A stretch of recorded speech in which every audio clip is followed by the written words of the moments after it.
Ladies and gentlemen, we're back with Real Deal Talk. And ladies and gentlemen, let me tell you right now, this cat right here, I can't wait to tell the story. I mean, how me and you just bumped into each other again. But look, folks, grab your seatbelts because I know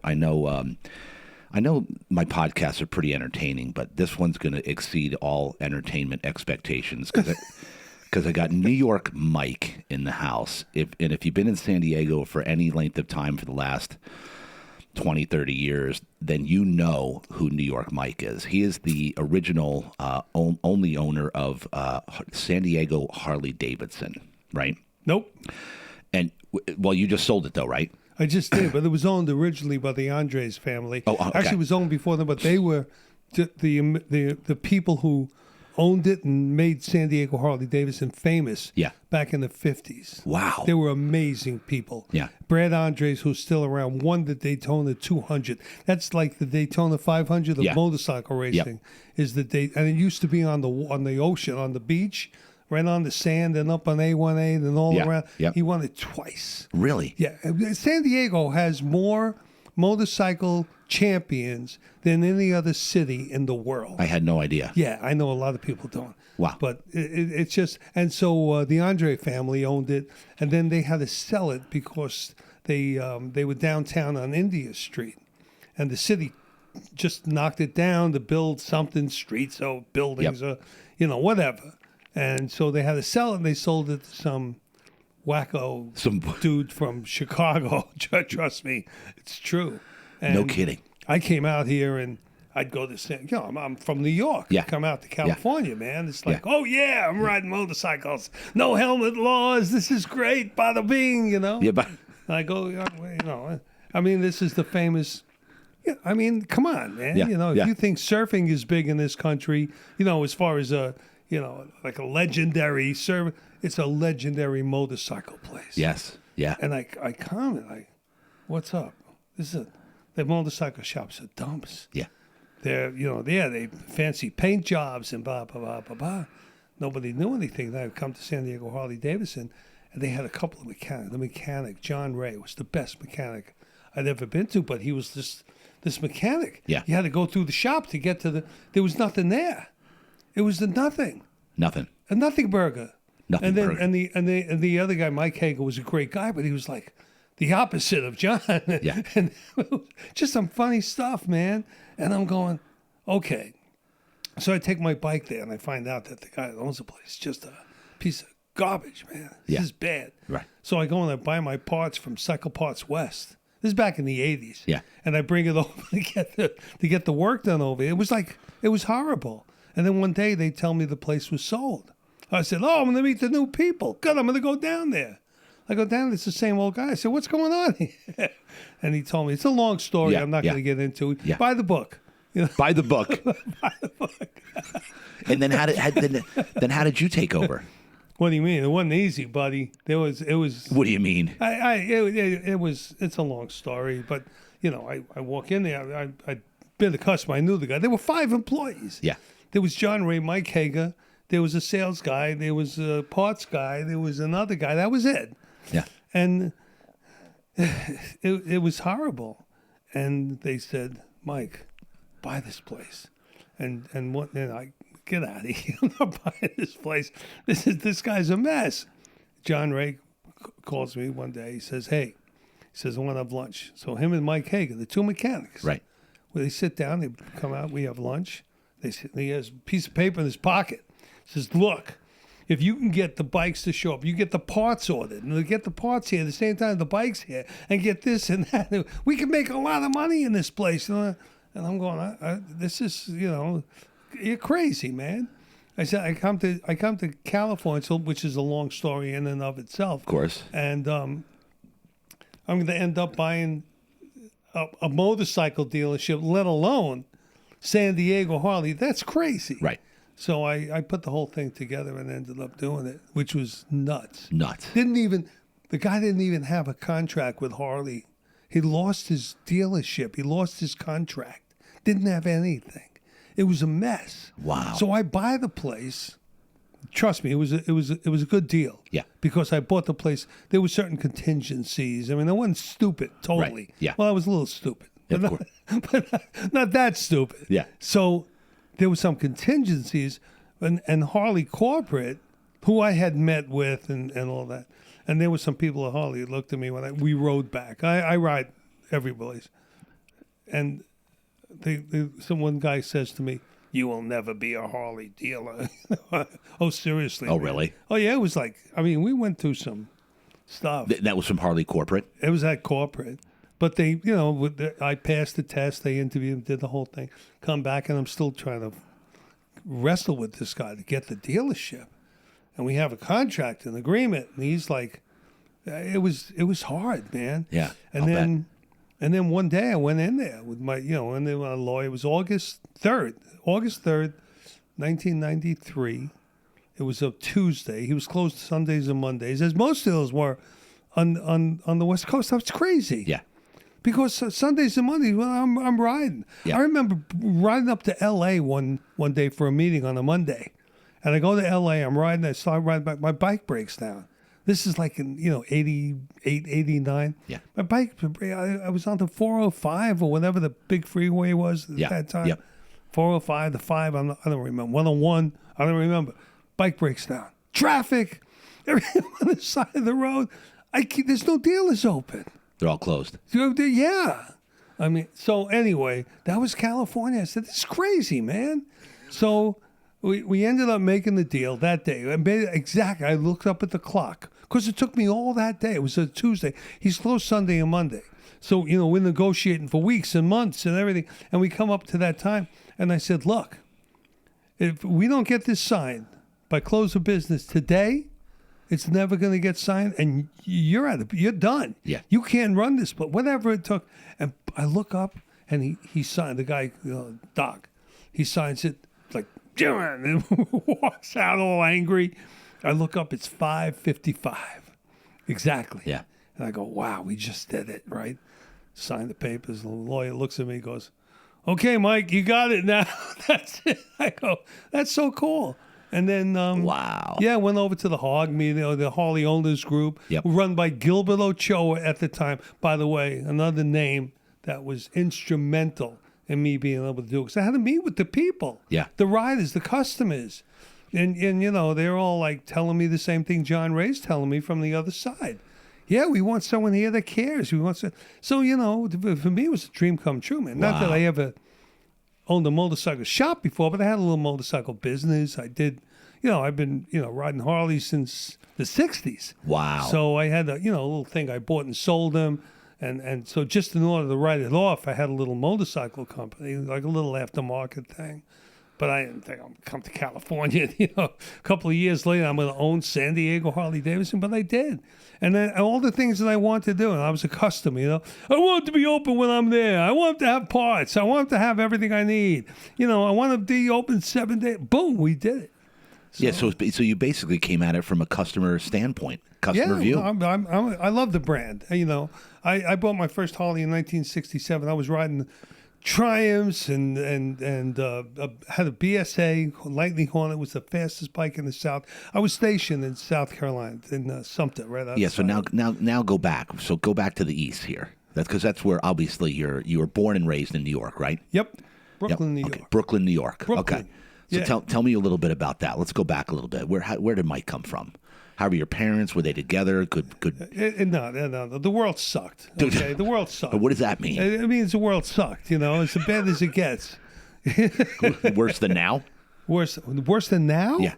Now is heaven. Now is perfect. Are you kidding me? All we got to do is kill all the lawyers in this country, be the best place in the world. That's the only problem we have. By the way, I listened to your show to find out, because we met outside under weird circumstances, right? Yeah. You asked me if I ever got to next door to the rock place. Yeah, the gem place. Which is kind of a weird story in and of itself. Yeah. But I did. And I usually tell all right, so let's see. Look at this, guys. He's already firing away here. I usually tell how I met somebody. You and I crossed paths a couple times over the last 20 years since I've been in business. and he didn't remember me. But so on Christmas Day, right this year, Christmas Day, Yeah, I'm here. Christmas Day. I'm here at the shop. I got a couple appointments.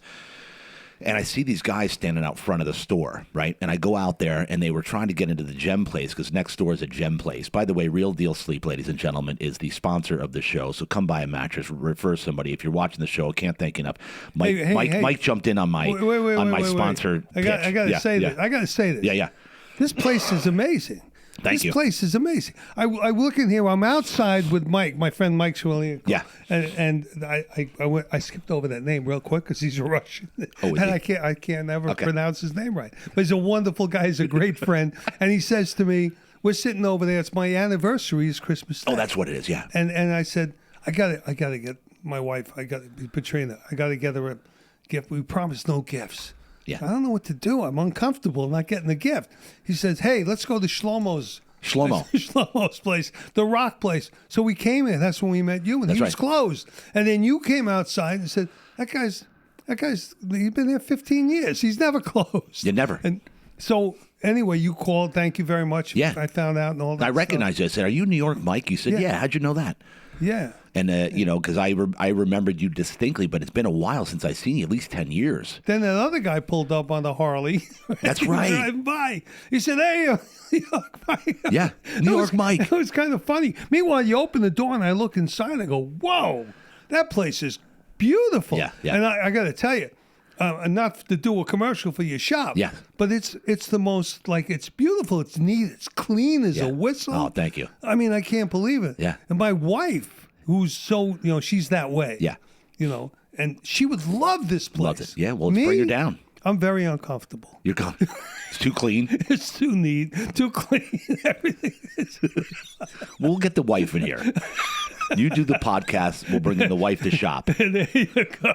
Okay. But it is. I mean, it really is a Thank very impressive place. There you go. Thank you. There's our sponsorship There's right your there. sponsorship. Real Deal Sleep. Paying the bills, ladies and gentlemen. Give me that check. Keep watching. Yeah, we'll checks in the mail. Checks in the mail, Mike. All right, so let's get back to that was very good. Let's go back to East Coast. Talk to me. Talk to me about the up. Give me something, bro. What do you want? What do you want? What do you want? Because my dad was at. Listen, World War II came along and everybody joined, right? What do you mean, right? We don't know this. You don't know this? The kids listening to this don't know any of this. They don't know any of this. Nothing, bro. World War II comes along in 1941. They know what the TikTok Japanese bomb Pearl Harbor. Boom. Totally like out of the blue, except everybody knew it was coming. They did, huh? Of course they did. Yeah. You don't think the famous, what's his name? Who was the president? Don't test me on history, bro. Franklin. I'm just a podcast host. Roosevelt knew it was coming. Everybody knew it was coming. They were totally unprepared. Right. And come on, there was no excuse for it. Is there anything different today? No. Does the world really change? We are so unprepared. We see China. We see what's going on. We see the war over there. We see what Russia's doing. We see what everybody's doing. We know what's happening. Yeah. But oh no! Wait a minute! Don't put that over there. Yeah. We got to worry about the climate. Yeah, the climate. The climate is Nothing's changed. Nothing's changed. There's 8 billion. That's one thing that's changed. There's 8 billion people on the planet. Yeah. Right. Yeah. Now there's 2.5 billion people in India. 2 billion people in China. 1.5 billion people in Africa. That's over 6 billion. Of the 8 billion, right? They don't give a rat's ass about the climate. They don't. They don't. No. And here we are with, our little corner of the world, and we're going to sacrifice everything we have because the climate's got to be saved. Yeah, it's ridiculous. So that's our little people. Oh yeah, India, China, everybody in Africa. They're not doing the thing. Yeah, South America. Yeah. You think Bolivia? You think Think they're worried about the climate? Worried about the climate? You stupid? Yeah. The climate. Hey, give me some food. I want something to eat tonight. Right. Right. And here we are, America. It's like a spoiled child, man. Yeah. It's like we got to save the climate. God is angry. Yeah. Yeah, right. Yeah, okay. Right. Listen. Yeah. All right. So hold on a second. Go back to this. Go back to the 60s here. Back to the 60s. Yeah, back to this. Everybody. Back to the future. I'd rather go back to the future. Yeah, I would too. Believe me. All right. So back to this. How was the? Give me a childhood thing. Can you give me childhood stuff? How were the parents? How was the family, brothers and sisters? Good household. No, after World War II, these guys struggled. I'll tell you something good about it. I like to be part. I like the good parts, I live the bad parts. Yeah, I know. The bad parts hurt. I don't want to relive the hurt, All right. You're going to give me some hurt, though. So go ahead. What do you got for me? Look, World War II comes along. My dad, which was what year? 16, give me the year. 17 years. World War II? Yeah. For us? Yeah. 41 to 45. Okay, 41, 45. I'm educating the listeners. They don't know, bro. They know. They don't know. They're not that bad. All they're studying Really? today is TikTok and Instagram. That's all they're studying in school. Oh, no. I think they're studying a lot more than that. Diversity. That's true. Yeah, they're that's learning true. about diversity. Critical race theory. That's very important. Very important. Yeah. Critical what? Critical race theory. How fast can you go? Critical race theory. Don Gartlitz is still alive at 91 years old, right? Yeah. How fast can you go? It doesn't have anything to do with it. Critical Harley. race theory over at Pomona Speedway. That's not critical race. Gentlemen, start your engines. That's my critical race theory. Yeah, exactly. Buddy. Forget about it. Forget about it. Bada bing. All right. So it's World War II. World War II. Guys, my dad's 17 years old. He's from the Lower East Side, Manhattan. Yeah. Boom, they join up. They go to the war. They go to the war and they win the war, right? Yeah. They come home. They got nothing. Nothing but a couple of kids, because every time he comes home on leave, boom, boom, boom, then you go back. Yeah, knock It'll it be your out. last day on Earth. You want to live every day, by the way, like it's your last day. Yeah. You want to mess up, live that way. So, hey, comes home, he's got a couple of kids, 17 years old when he went in. Now he's 20 years old. He's got, a wife and kids, and boom, boom, boom. Who figured this one out? Right. But he wasn't alone. So where we lived, was they took the barracks that the enlisted guys lived in and converted them to living quarters. So we lived in Manhattan Beach in Brooklyn.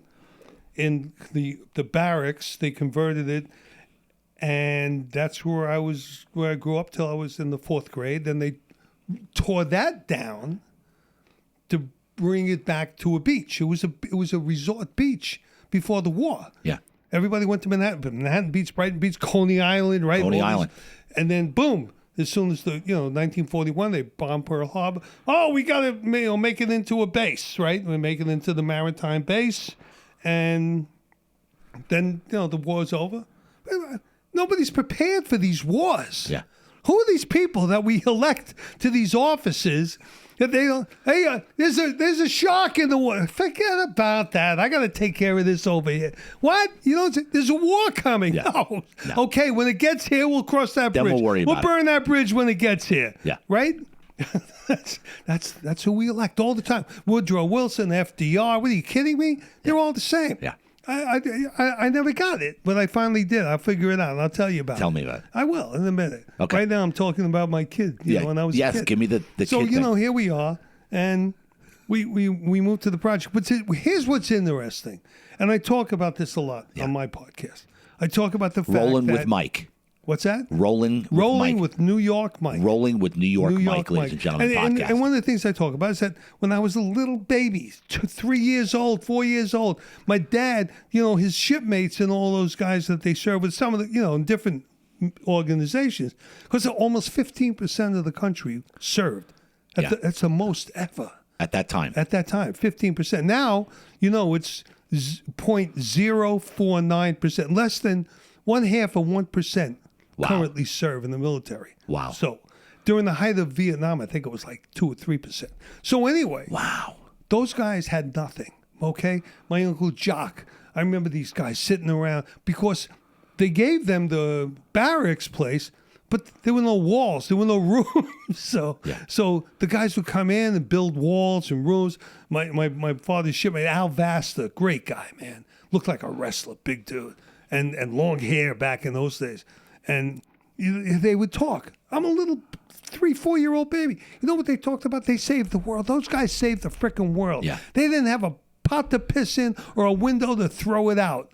But you know what? They had that spirit. They had that feeling of success. Yeah. They saved the whole frickin' world. And they did. Yeah. And they knew if they could do that, they could do anything. Wow. There wasn't a moment when those guys doubted themselves. themselves, the country that they fought for, the country they believed in, with their parents came from all over the world. You know, my grandparents all came here from Russia. They were all refugees. They all came after the revolution.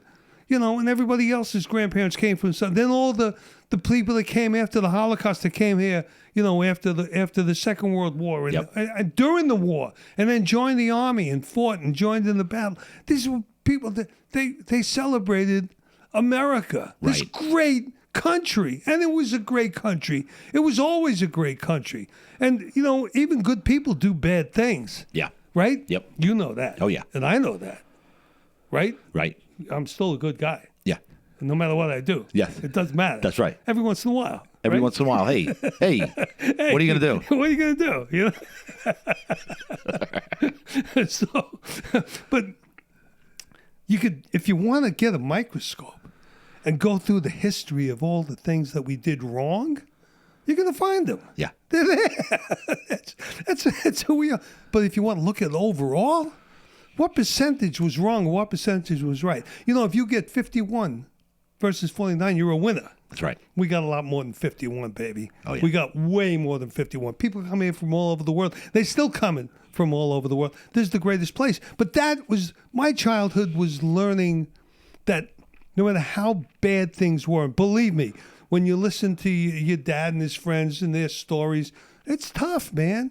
Being on a ship that gets bombed and who's whatever, and all the bad things that, it's not a panacea of wonderfulness, but they saved the world, and they had that confidence in themselves and in America, and I got that, and I want to hold on to that. Yeah. I never want to lose being in that room with these winners. You know, getting that feeling. You can win a baseball game, a football thing. You can win the World Series. It's nothing like saving the world. Yeah, I'd say. And being in that room, being part of that, having that, has never left me. Wow. So for all the things I ever got as a kid, the love and appreciation of this country, and the feeling of optimism, knowing what we can do. If we did that with these 17-year-old kids that joined up and went in and you know, if we did that, we could do anything. Yeah. And we can. And we will, by the way. Yes. I don't care. I like I started to say, when you told me to come on, so I met you outside and you invited, come on my podcast. Okay, blah, blah, blah, blah, blah. All right, I'll do it. So then I said this something to my wife. She said, what do you do? I said, I just want to let you know, I got to be down at San Diego, Claremont Mesa, 8 o'clock in the morning. What are you doing at 8 o'clock in the morning? I'm doing a podcast. You're doing a podcast with who? This guy, JD, man. I mean, what? Come on. Are you serious? What about him? Do you know anything about him? No, he's a kind of cool dude, man, you know? Do you know anything about him? Come on. Have you listened to his podcast? No, why am I going to listen? Well, of course. Yeah. Katrina's always right? Yeah, of course. Of course. The wise are always right. I'm not stupid. I married well. Yeah. Trust me. They always know. They always know. I always know I need an anchor. I needed my rock. Yes. That's the reason I came here, to get the rock for my there you go. See? My rock. See? You should tell her it was her that led you to me. Exactly. No, exactly. I told her. I said, I got the rock. Yeah, that stupid rock. How much you pay for that tough rock? I'm only kidding. She liked it. It was pretty. It was really nice. It's a long story. We'll tell you that. But anyway, so I'm listening to your podcast, and you had some lawyer sitting here. I can't believe I'm sitting yeah, that's right. Some lawyer was sitting in. But that's a cool lawyer. That's a cool lawyer? Yeah? You listen to him? Lawyer. Did you Telling listen me to him? I'm an idiot because I vote for Republicans? I don't think No. Look, I have some lawyers who are friends who are nice guys. I got that. But that's when they're home on the weekends. Yeah. When they're working during the week, it's like the mafia. Forget about it. It's an industry of extortion. That's it. First they chase the ambulance, then they blackmail the doctor. Yeah. Yeah, I mean, come on. He's the anomaly, though. He's not an anomaly. They're all the anomaly. same. Why? Because he lost 50 pounds? No. What's he, a hero? No. Listen, man, you don't tell me I'm stupid because I vote Republican. And you don't tell me that this country is falling apart. It's not. It's exactly where it's supposed to be. It's exactly fine. where it's supposed to be. It's fine. It's going fine. Do you not like it? There's It's a lot of going things I fine. don't like. You know, growing up in the 50s and the 60s, you want to talk about things you don't like? Yes. Come on, man. Living in the projects Oof. because they moved us from there to the projects. You'd think that was nice. Is that what they did from the barracks? It was, but it's America. It was still free. Maybe I was poor. Maybe we didn't have anything. Maybe I had to go and walk into the rich section and take milk bottles out of someone else's milk in order to get milk. Yeah, because you had milk delivered back then, right? Hey, you gotta eat. You gotta do what you gotta do. It's not easy. It never was easy. Yeah. Not for anybody. Right. Don't separate me from any other American. Black, white, purple, green, blue, Greek, Polish. Come on, Italian, Russian. Doesn't matter. We're American now. Yeah. It's a melting pot. That's right. You just haven't figured it out. These people went from a melting pot to whatever they are now. Everything but, wait a minute, step out of the pot. Now we're going to be diversified. You're the Pollock, you're the Italian, you're the black guy, you're the brown guy. What's a brown guy, by the way? I don't know. What's a white guy? You white? I'm white? No, I'm not white. I'm Caucasian, whatever that means. Yeah. I'm American. Don't define me any other way. Yeah, so why are we segregating everybody? What's that all Because about? there's such things as the Democrat Party in this country. So you tell your lawyer friend that there is a difference. He's not Democratic, by the way. Yes, he is. No, he's not. He said he doesn't care. About either. Well, then that makes you a left-wing Democrat. Those are the only people that don't care. He's not if you a Democrat. If you care, if you want to fight for America, you pick a path. Pick a path. Look, I always said on my radio show, I had a talk radio show for a long time. Yeah. There's two parties in America. One's evil and one's stupid. What's evil? It's the way it is. Yeah, yeah. It's the way. Go back in time. Go look at Woodrow Wilson and what he did. FDR, what do you think that was? Oh, yeah, he said he didn't do nothing. He prolonged, the Depression. And the only thing guys had prolonged it. And the only reason we got out of it was World War II. Boom. That was it. That saved the country from this depression because FDR was like and then you got, you had Truman in there. And thank God he came along at the right time. Right. But, I mean, then when you look back, and I look back at my ancestors that came here from Russia. My grandfather came here on the boat. Took him 30 days to get here. Gets off at Ellis Island, gets abused, gets his name changed, goes through the whole thing, spends a month, 2 months in New York City, goes back to Russia, gets his wife and 3 kids, comes back, goes back through Ellis Island. I mean, that was a torture chamber. Got the name changed again. Come on. You know what they're looking at us now? Yeah. They're laughing. They're going, look what the kids do. They're complaining about America. Yeah. They're living in a mattress shop. Look at this mattress shop. Look at these. We never had that. We slept They're living in a mattress shop. We slept on bags of straw. We were lucky to have it. Who had these mattresses? We had Box Springs. Box Springs.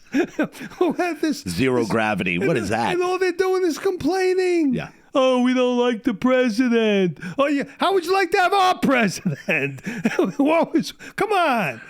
Look. Yeah. You can't complain. Yeah. Stop complaining. Start doing something and pick a path. The reason is pick a path. Yeah. You want to go to the Republican Party? Fine. That's where I'm at. Why? You think because I like Republicans? No. It's because I despise Democrats. It's very simple. Every policy, every left-wing policy, everything they did. And the worst president this country ever had, you think it's Biden? Biden's pretty bad, by the way. I mean, he's pretty bad. He is a corrupt POS. So corrupt. Oh, it's bad. But John Kennedy, he got the mafia put him in office. They did. You're right. They fixed Illinois' election. They fixed West Virginia's election. Even the left-wing historians agree with that. But because it's Kennedy, it's okay. Forget about it. It's not okay. All right? It's bad. Yeah. It's straight bad. up. It's straight up. You don't want to start with that. It's like you got to go back to the roots. So I go back to my father and his friends winning World War II. And that gives me the energy and the hope and the belief and the vision in who this country is and where we're going. So I pick a path. Do I think that the Republican... Listen, I ran for office 3 times. I remember that. I put my money where my mouth is. Yeah. I also got myself slapped down by the Republican Party. I mean, that's the way it is. But I'm not complaining about it. I'm just letting you know. Yeah. It's not an easy route. When you see these guys who are the politicians and who do run, you got to appreciate the fact that someone put it out there, unless it's a lawyer. Then they're just trying to make rain for their business. It's a lawyer. Unless it's a lawyer. Come on. Who wants to support the extortion industry? It's worse than the mafia.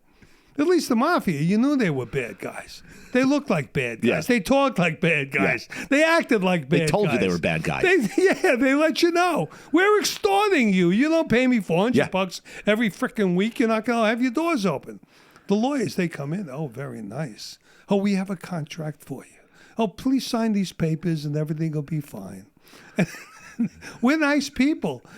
I got an education. I went to Harvard. I went to here. Oh, yeah, very good. Very nice. And here's how much you got to pay me. Yeah. I'm getting half. Because I'm saving the world. I'm saving the poor people. Every time there's an accident, I got to see the ambulance. Boom! Chase that ambulance. Let's catch up with that guy. We got to get there first. Hey, sign the paper right here. We'll save your life. Come on, will you? Something tells me along your business career, you dealt with a lot of lawsuits and attorneys. Something's just telling me. Really? Yeah. You think? Yeah. I'm just picking up on this theme here. The lawyers are the scourge. We got to have tort reform in this country. No joke. Tort reform. Got to have it. Okay. I mean, it's not on the agenda. Yeah. First, we have investigations into the FBI, all the rest of the stuff that's going on in this country. But that's ongoing. You're always going to have that. At least you can have that. Right. Go to the Soviet Union, with Stalin and Khrushchev, whoever you want to pick out. You couldn't have that. We can. We got the freedom to chase these bastards. We got the freedom, but if we want to use it. One of the things about America that shocks me, I hear these people talk about term limits all the time. You got term limits. It's called an election. But you can't be too lazy to vote. Get out there. If you care so much, get out there. Yeah. The last thing you want to have is a bureaucrat running the office of whoever you want to. You get, okay, you're out. I'm out? Yeah. I just got bills on. Get out of here. And the guy that's been running the place, the gatekeeper, he or she, now that, the next guy comes in, that's that gatekeeper. Yeah. That's who's going to run the country? An unelected bureaucrat. Come on. You don't want that? Oh, yeah, you do, because you're too lazy. You're too lazy to get out there and work and vote and walk and pound the pavement, knock on doors and do what you got to do. If you really care, that's what you would do. And why not? It's freedom and it's worth it. And now, but is the voting system, can we trust this now? You can never trust it. Why would you trust anything? Trust but verify. I mean, come on. One of the things Reagan did, you think Reagan was a perfect, all the Republicans, well, we love Reagan. I think Reagan was great in many ways. But don't forget 241 dead Marines in Lebanon. Where's our vengeance for that? What did we do about that? I still want to get my moment for that, okay? Yeah. What was that? Describe that. Rob Stenham, a Navy diver who was thrown off a TWA plane where they hijacked. Yep. Rod Stenham, are we getting even for him? Okay. I remember that. I mean, you got to remember these things in America. You got to remember, and then by the way, when we did the tax law change in '86, the TEFRA change, okay, he did not grandfather in all the deals that were made. Because we had to evade the tax. When taxes were like 75%, 72%, 90%. That's what it was in the 60s. That's how bad. That's how it was. It had to end. Well, Reagan ended it good, but Tip O'Neill was the Speaker of the House, and he was the Democrat, and he wouldn't let them grandfather in all those old deals. So we had the savings and loan crisis. You got to blame Reagan for that. It wasn't his fault if you say Tip O'Neill exercised his power. But that's what happened. Yeah. So you still could blame the president. It's the way it is. Yeah. So, nothing's perfection. So what about John Kennedy? Give me something on him. What you said that John, you don't want to get me started on that. That guy was a scumbag. Come on, will you? Everything from turning the White House into a whorehouse. What is that? What do you Come on, mean? he had hot and cold running broads all the time. I mean, and I'm not talking about a girlfriend here or there. I'm talking about 10, 12, 15. God bless him. God. I mean, he was Hugh Hefner's idol. And this is in the White House. In the White House. He had a whole thing going. In the White Basically House. a brothel. He turned it into a brothel. It was disrespect. The Bay of Pigs, Cuba. Getting himself assassinated? Getting himself. Come on. What did he do to be assassinated? That was not an accident. No. Okay? And there's no such thing as coincidence, as guys like you would understand Correct. that. You Exactly. know that. Oh, yeah. So, what happened? It's a devastating thing for this country that happened. But it happened. What did he do for that? Wow. Yeah. I mean, this was a bad guy. You don't want to know any more than that. You don't need I don't to. want to. And everybody out there that thinks he's the same, you're not going to change their minds. No. So I'm just, look, if I can do one thing by my podcast, being on York podcast, just make Americans understand this is a precious country. Precious. This is a country founded on the belief in God, in a creator. The first time ever, okay? And why have hope for the country? Why do I believe in the country? Hey, I believe in God. Yep. What, you think God's going to give up on something he established? You think God's going to say, here we are, a country, the Declaration of Independence, okay? We are endowed by our creator with certain inalienable rights, and among those rights, and that was like God looking down and saying, finally, Yeah. finally, somebody gets it. That's great. So now we have this country, and just like every other country, we kept to most of our, and we never were comfortable with slavery. I'm not forgiving it, and I'm not saying it was anything but a horrible thing. But from the very beginning, it started to erode from, 1776 to 83 to, when George Washington was president. 60 years later, boom, we have a civil war. Almost 700,000 Americans died. Yep. North and South, we were all Americans.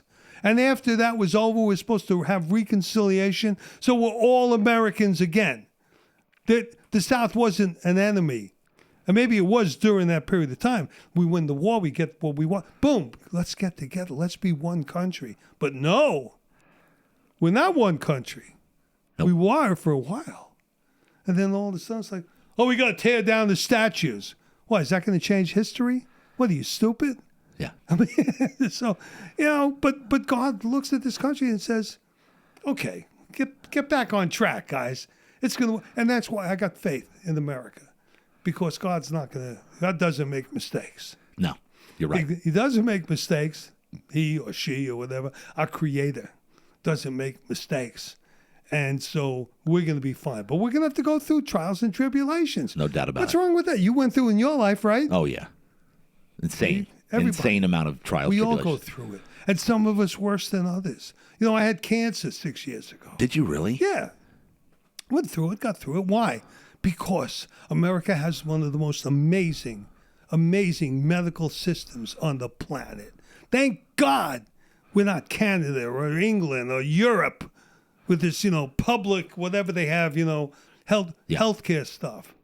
You got this amazing system. So how did you get through it? My wife. Your wife? Oh, yeah. What is it? Expand on that. You need a support system. You need somebody that's there for you.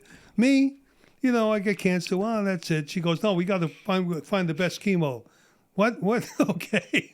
I make a few phone calls to friends. They go, oh, you use Ajax, the foaming cleanser. I don't remember that. Yeah. H. She says, no, we gotta find out where the right place is around the country. Mayo Clinic, this one, that one. So we fly to Boston. We go to whatever that Massachusetts Institute of crazy doctors from all over the world. Yep. And so we did that, and we come back, and then we go through. So I would not have paid as much I wouldn't have been as meticulous as she is about everything. Right. But, about this, she had to be. And then, then you go through the chemo, you go through the surgery. She found, believe me, the surgeon, amazing. And we interviewed a few of them. And Yeah. So it was just, everything was right. And then I come home from chemo one day. And, when after you get the chemo, you're kind of like, bah, there's a moment there that you don't want. So I'm sitting there. She comes home, and she works. She's a model agent. So she comes home. She looks at me. She goes, "What's wrong?" I said, "I'm okay. I had the chemo today." She goes, "No. There's something else wrong." So she goes, "Well, I'm taking you to the emergency." I go, "No, you're not. You leave me the hell alone. Stop it already. I'm fine. I just, it's the chemo. It's it." She goes, No. You are going to the emergency, and I'm taking you, and you don't mess with my wife. No. No. So she dragged me down there, and P.S. I had a staph infection, which was, yeah. That almost killed me. That was horrible. Because if you didn't get that treated right away. Yeah, if you don't get, and by the way, and listen, I mean, we are blessed with an amazing, medical world that we live in. We really are. But they treated me, perfect. I got no complaints about it. But when I had staph, we had the CDC people come down. Yeah. They get all like, whoa, it's a whole new thing. I said, wait, you didn't treat the cancer like this. Right. And they did. And then I had you had to be, you got the fusion thing, whatever it's called. Yep. Every day you have to, report in the morning. They changed the whole thing and go through the whole thing. I wouldn't have done that if it was, Patrina dragged me down there, kicking and screaming. I think I was in the hospital for a week. Yeah, because just for that, they wouldn't let me out till the CDC approved. Seriously, right? They really. I worked in the hospital for 7 years. Did you? And when somebody had a staph infection, bro, you didn't go near that room.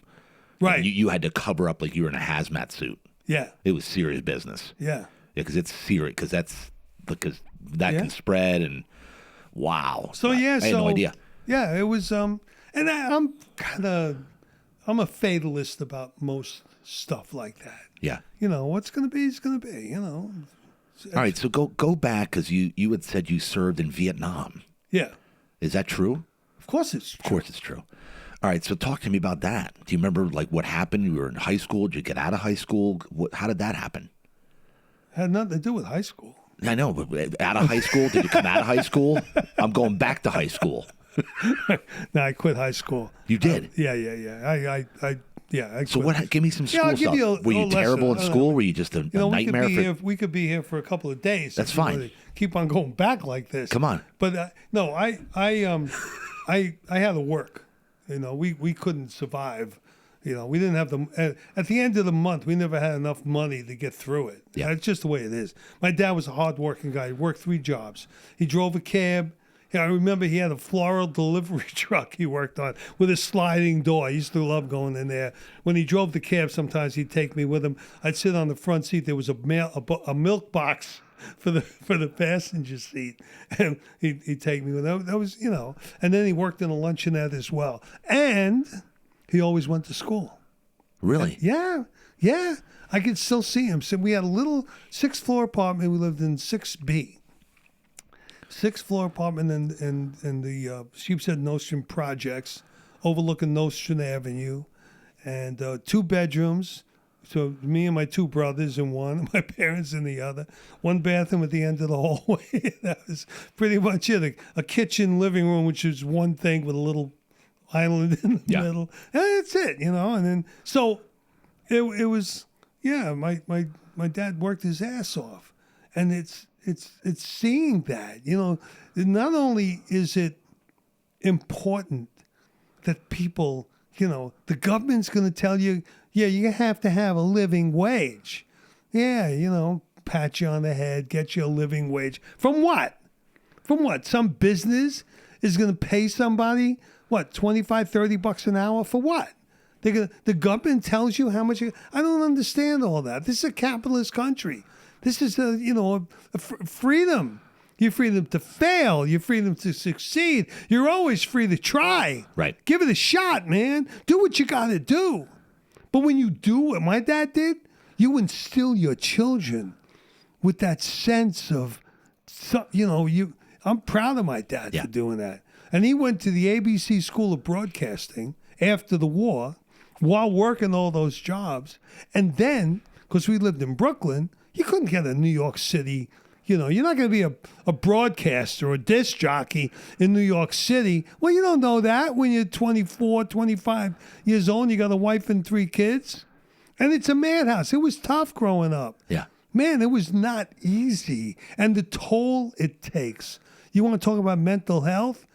You can talk about my mother all you want. Right. I mean, the toll that it took is tough.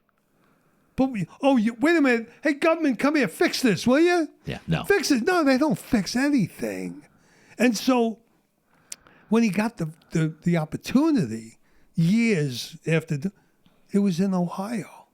Well, how are you going to move a wife and 3 kids to Ohio when you can't afford to pay the rent right here in Brooklyn in a government-assisted housing project?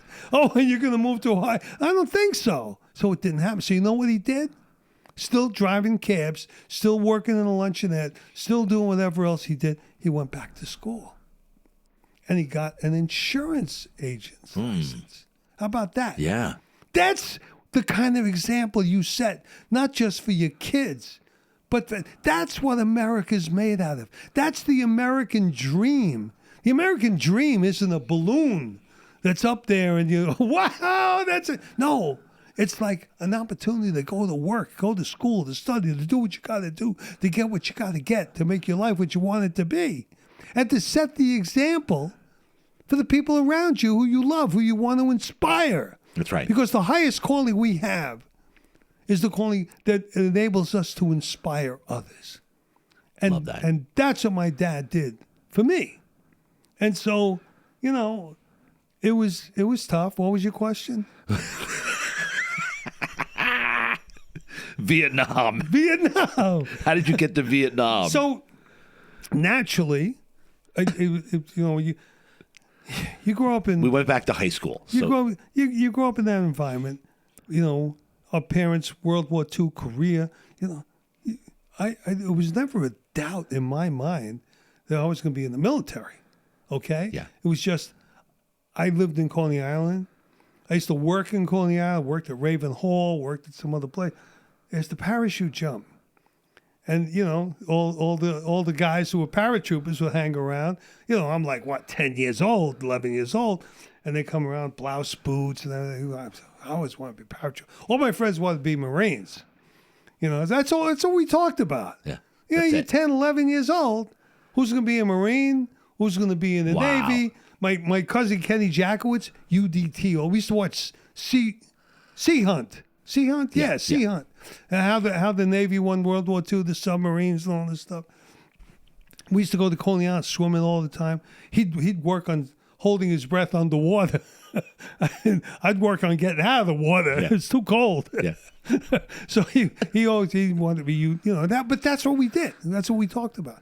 So there was no question in my mind that as soon as I was able, I was going there. I was going to be a paratrooper. So I went down. I signed up. I was 17. Near my father's signature. I got a smack across the. What are you nuts? You're going to college. I'm sorry, Dad. Didn't tell you, but I never went to high school. So you just didn't go to high school? I was working all the time. What were you doing? What kind of work? I was working. I delivered stuff for the local drugstore. I delivered stuff for BZB cleaners. Did that for years. Got good money. 75 cents an hour plus tips.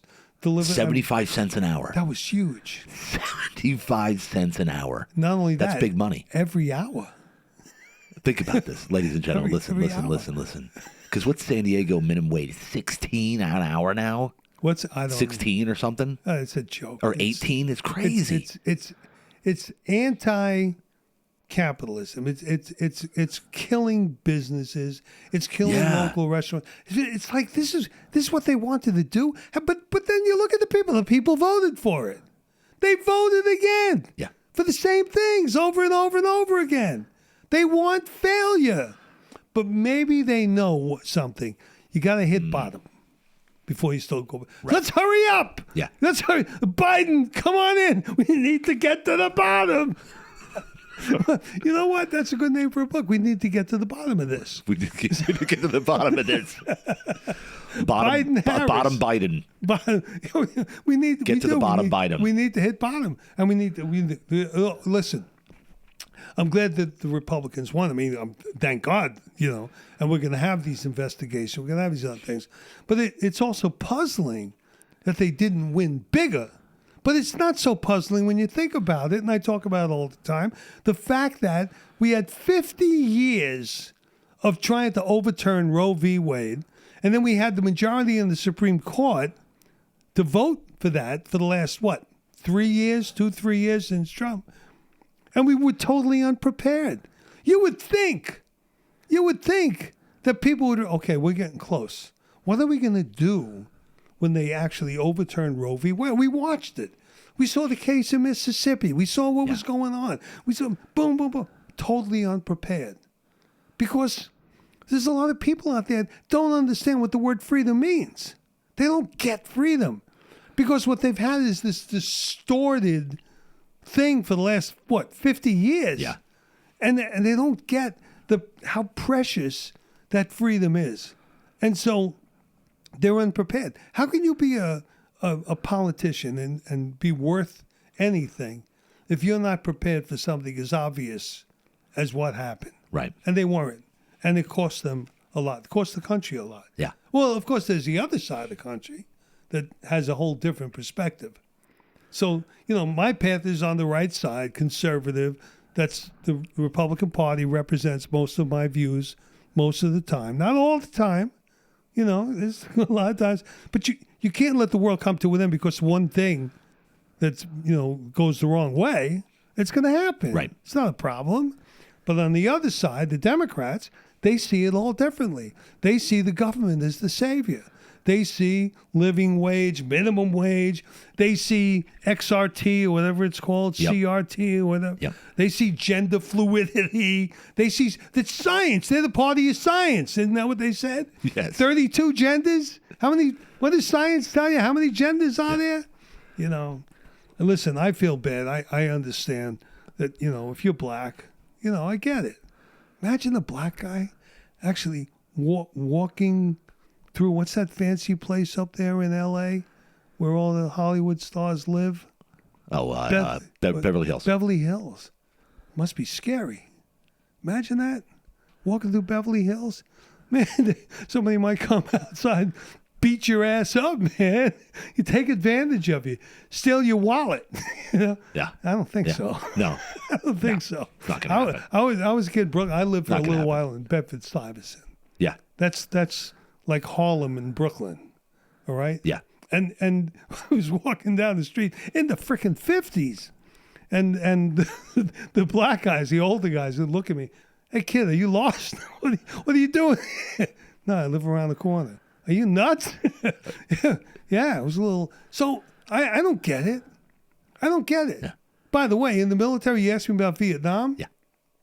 First, I want to tell you, when I was stationed in Mississippi in 1963, it's a long time ago, and I got arrested because I wanted them to serve my black friend in the donut shop, and I ordered him a cup of coffee, made him come in because it was raining outside. Next thing I know, I'm getting arrested, and he's gone. So, and then we organized a big thing. We're going to come down because all the guys that were stationed with me from New York and, that some Boston guys and stuff like that.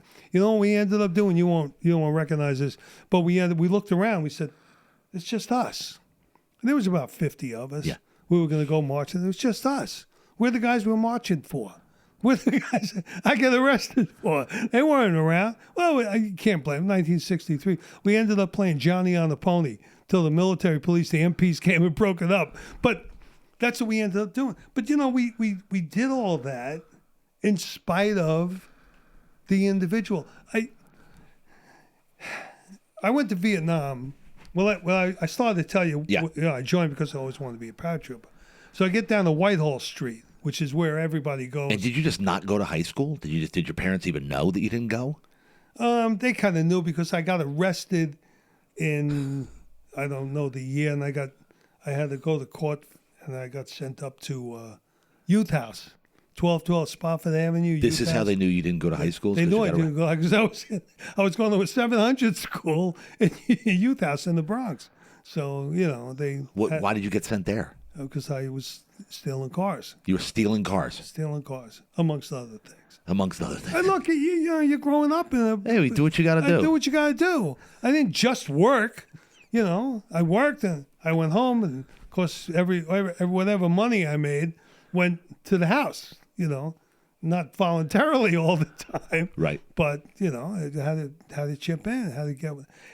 Look, it was never easy. It's not supposed to be easy. You get through it. You try to do the right thing. If my parents instilled in me a belief in God, belief in goodness. Like I said, my grandparents, what they came to, my appreciation for America, for what I think freedom really is, and so I had all that, and I also had an appreciation that we had to become part of the military in this country, because this country wouldn't be here. Not only did we save the world, we saved America. Yep. And was it unjust that we weren't ready for a war that everybody saw coming? What was going on? We Americans were in China, saving China. Remember Steve Canyon? Remember, General Chennault? I mean, this was going on. We're seeing this stuff. It wasn't it wasn't like they were hiding the war. Germany invaded Poland, invaded the Netherlands. It was going on. We saw it. Right there. Right there. Just like we're seeing what's going on right now. What's the name of that place? Oh, Ukraine. Yeah.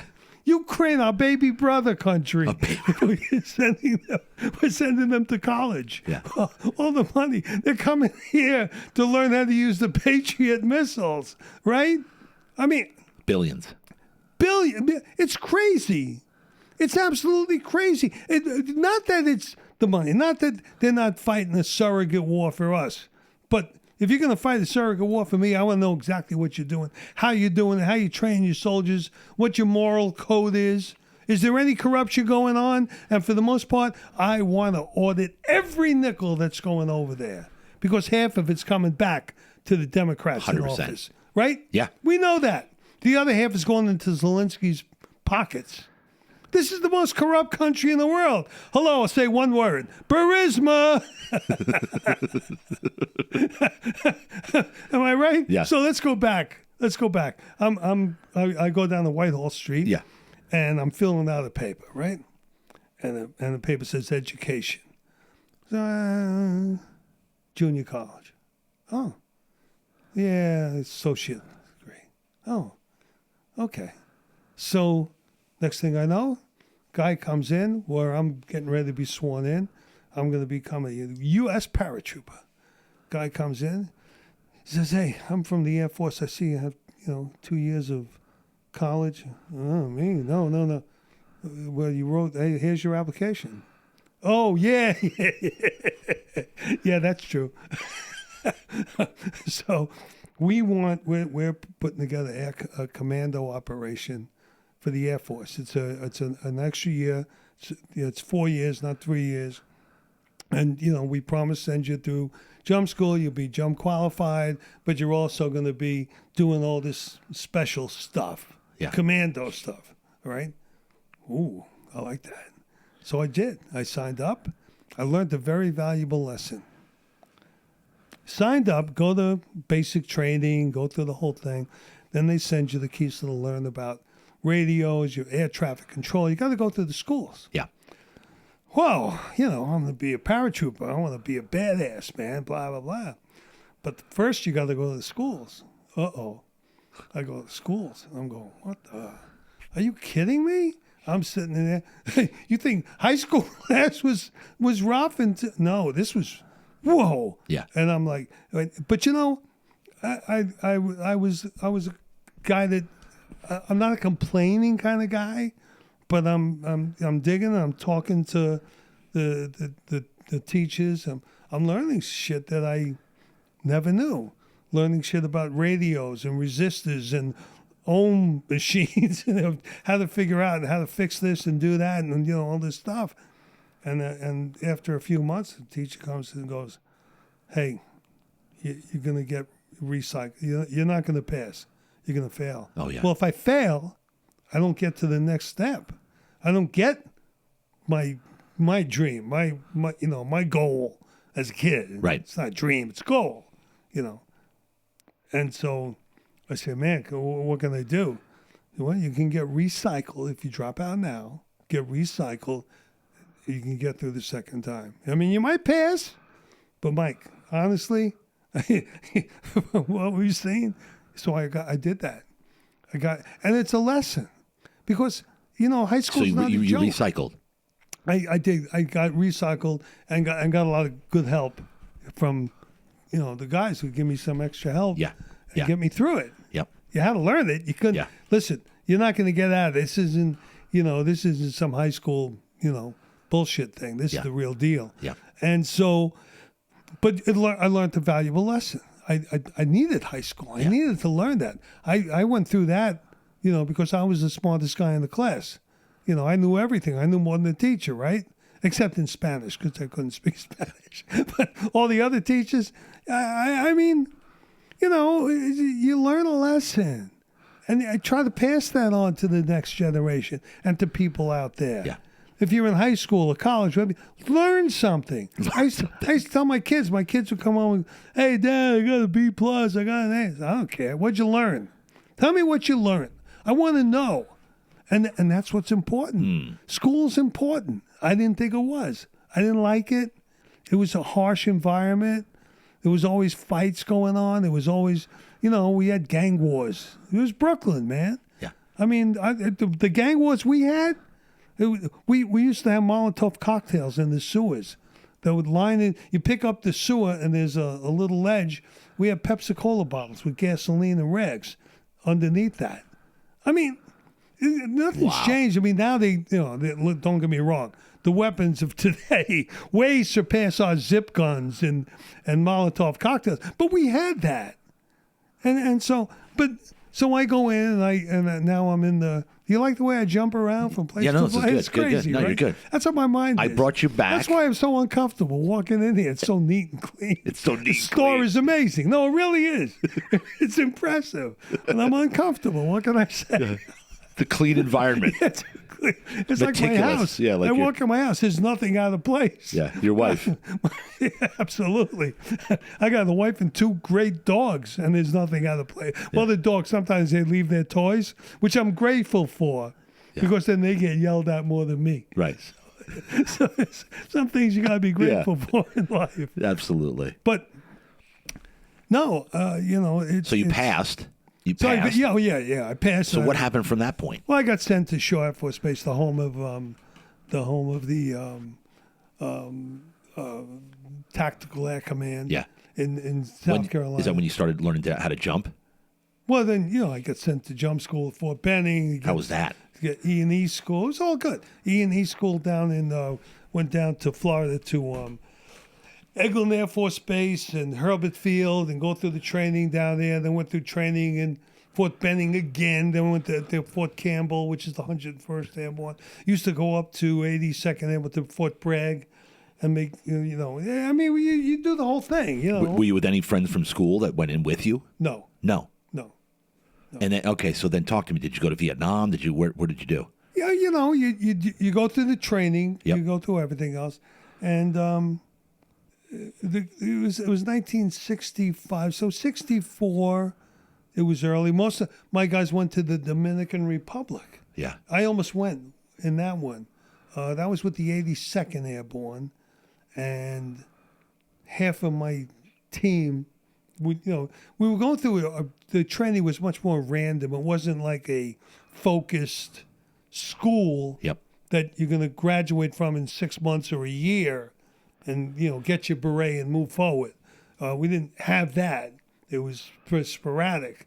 You go to jump school, you come back, then, maybe a month later, hey, We're getting you assigned to an E&E school, escape and evasion. Now it's called SEER school. Yeah. But then it was E&E, and then whatever other schools you have to go. It just this came up, that came up. I never got to the combat swimming school, which wasn't called that at that time. It was just some sort of a dive school. I did some swimming, some schooling, but it wasn't nearly what it is today. None of that stuff is.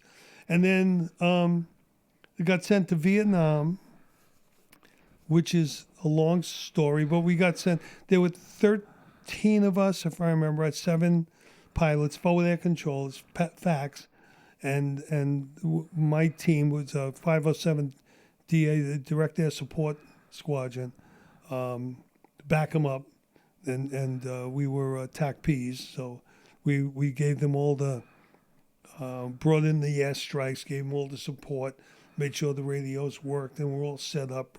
Went out.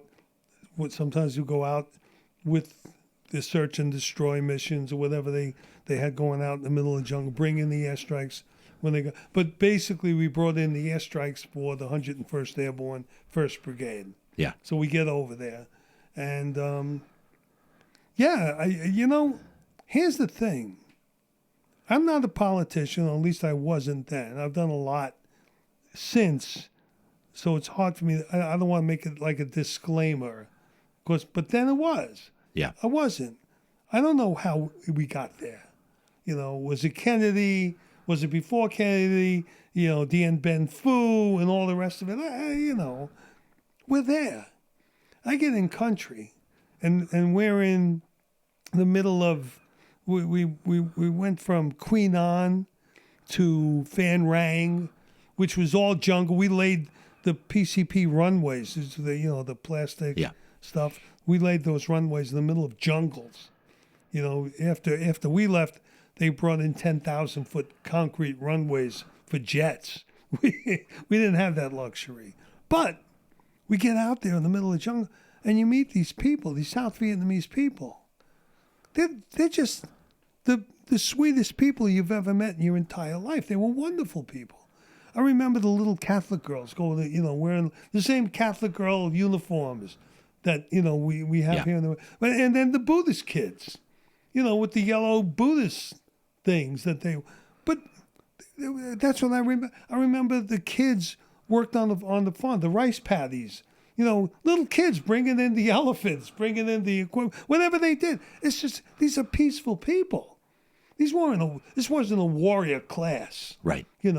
And we worked, I get over there now, you're working with whatever the South Vietnamese army guys were, and for us they were Kit Carson Scouts. That was the term, Kit Carson Scouts. Yep. And they helped us. They weren't badass warrior people. They were sweet, just God-loving people. And they didn't want to be taken over by the North Vietnamese. South Vietnam, I called it Jack and the Beanstalk country. You throw the beans out the window, and the rice grows. It's like magic. It just grows. The most fertile place in the whole world. Yeah. The most beautiful place I've ever been to, with some of the most wonderful people. And they just didn't want to be taken over by the North Vietnamese. North Vietnamese were tough people, man. They lived in a mountain region where nothing grows. It's all rocks and mountains, and there's nothing fertile about it. So here they're coming down, and they're stealing the harvest from these people. And we were doing everything we can to save these people. Why not? Yeah. What did we do? What did they do wrong that America walked away? What did they do wrong that we had these people protesting? Why were they, why were they so vehemently, for having these people murdered, killed, kidnapped, tortured, having all their food taken away, what? What did they do? We're there. Yeah. We did that in Europe, and we saved Europe. We saved, quote unquote, the world from what? From Hitler? And we gave them Stalin? Hello? Politics makes strange bedfellows. Here we are, partners with Stalin. That's crazy, man. Yeah. If you think Putin is bad? Hello? Check out what Stalin did. That was our partner. If it wasn't for Churchill, I don't know where things. And then we divide Europe, and we give Russia half of Europe. And I mean, you want to see, was America, this great country, which it is, do we always do things right? Do we always do great things? We try. We always strive and we always strive to be a more perfect union. There's a lot of bumps in the road, baby. It's a lot of, it's hard. It's hard to get the right people in charge. It's hard to know the right formula. But if you understand the goal is freedom for each individual, that's what capitalism is. Yep. Yeah, and it's also the reason why, you got to have your faith in the government. I always agree, but sometimes you got to break up the monopolies. You got to see, wait a minute, you got a big business over there. Some guy's getting $20 million a year to be the CEO of some company that's dominating an industry that's all this. Maybe I'm not that guy. I don't understand exactly how it works, but I don't think anybody else does either. So I think that, we go in there, we try to get a feel for it and do the right thing. I remember when they broke up Ma Bell when I was, a kid. I thought that was wrong. Yeah. No, man. Let them roll. Let them get big. Let them do what they do. And they broke them up. AT&T, bada bing. It happens. So we do that today. There's going to be some mistakes. Yeah. It's the way it's okay. It's America. We make mistakes, and then we go forward. We move on. Do something, even if it's wrong. Do something. That's what my mom always says to me. But that's it. Don't just sit there. My mom says that all the time. Right? Don't just sit there. Do something. Get involved. Do something, even if it is wrong. Yeah. And you know what? Even if you're a lawyer, Even if you're a lawyer. Pick a path. You're going to vote for Democrats or you're going to vote for Republicans. Oh, you're going to pick and choose? Oh, no. It's a team sport, fella. Try to understand a little bit of what's going on. So I love the country. I think it's So Vietnam. How did you get? Like, did you say, all right, that's it, I'm out of here? No. That's I'm very proud of what we did in Vietnam. Yeah. We brought in, like I said, the airstrikes. Sometimes we would go up in a little O-1 Bird Dog. I was a crew chief, by the way. That's a title. That's a title. At what, 18, 19? Well, I was 20, but 20, but I was a crew chief on a O-1 Bird Dog. No, that was a joke. I didn't. Yeah. You wouldn't understand. Right. it's just a title. Nonetheless, it's funny. We had to have someone listen to crew chief. I go, okay, I'll do it. But it's funny that you were in that with that title. I appreciate that. But anyway, so it's a front seat, back seat. You gotta find a pilot who's the pilot of this little O-1 Bird Dog, little prop with white phosphorus rockets on the wings, and we'd mark the targets when we find the enemy. It was a tough job because we get calls from the 101st Airborne. They're pinned down someplace. They got some problem. We go in. And the bad guys are in the tree line over here. We got to do this and that. So we got to mark the target. You got to bring it in. Here you got me talking about this. Yeah. Well, maybe it's important. You got fast movers. That's a jet. In my day, it was an F4, a 105. Which was a Thunder Thud, which is a badass, big ass plane. Yeah. Going almost 1,000 knots. I mean, that was 900 plus with a huge payload. But you get 2 or 3 F4s, and you bring them in, and you're directing the pilots onto the target. So first you want to get them to see you. Yep. Find us. We're up there at maybe 3,000-4,000 feet. They're at 6,000-7,000, whatever. Then they see you. Then they follow us down. Then we mark the target with a white phosphorus rocket. Sounds easy, but don't forget that target is the bad guys. The good guys, our guys, are maybe a couple of football fields away. Right. And sometimes less. Well, you don't want to get those guys wet with Willie Peter. Of course. That'll burn right through them. And you definitely don't want to get them hit by napalm. So we're bringing these guys in. So then we bring them in, they follow us down, and then we swerve away to get out of their, the draft, whatever. And so, scary moments, okay? It sounds easy, but it's not. And then when it's all done, we go down for a BDA, a battle damage assessment. So you got to count bodies, theirs and ours, and everything else. And yeah, it was a little, you don't want to see that. You never unsee it. Right. But that's the way it goes. So we would do that. Wow. We had some hairy moments. I remember a lot, often. But there was one time Willie Wilson was coming back from the Trang after getting the plane serviced. And when he was coming back, he saw over a big field a woman getting shot. And we came in with airstrikes. We brought in the 101st to that scene, which was not the way it normally worked. Right. And I remember going over early in the day. Willie was coming back. It was like 7 a.m. when he saw this. So we brought in the first group, about 9 or 10.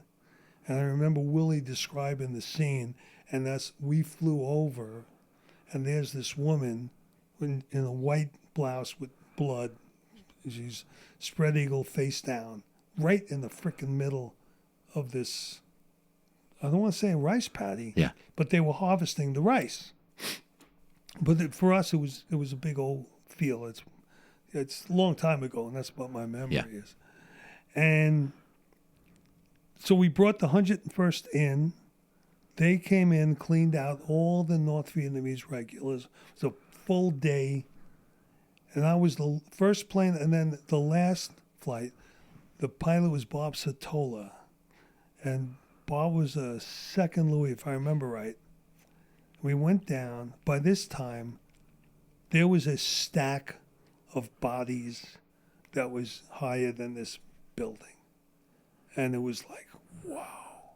I mean, it had been going on all day. Now it was like 3 or 4 o'clock, if I remember right. And I remember that woman in the middle of the field, spread eagle. Yeah. Her arms spread out, just like I saw in the morning, with the blood on the back of her white blouse.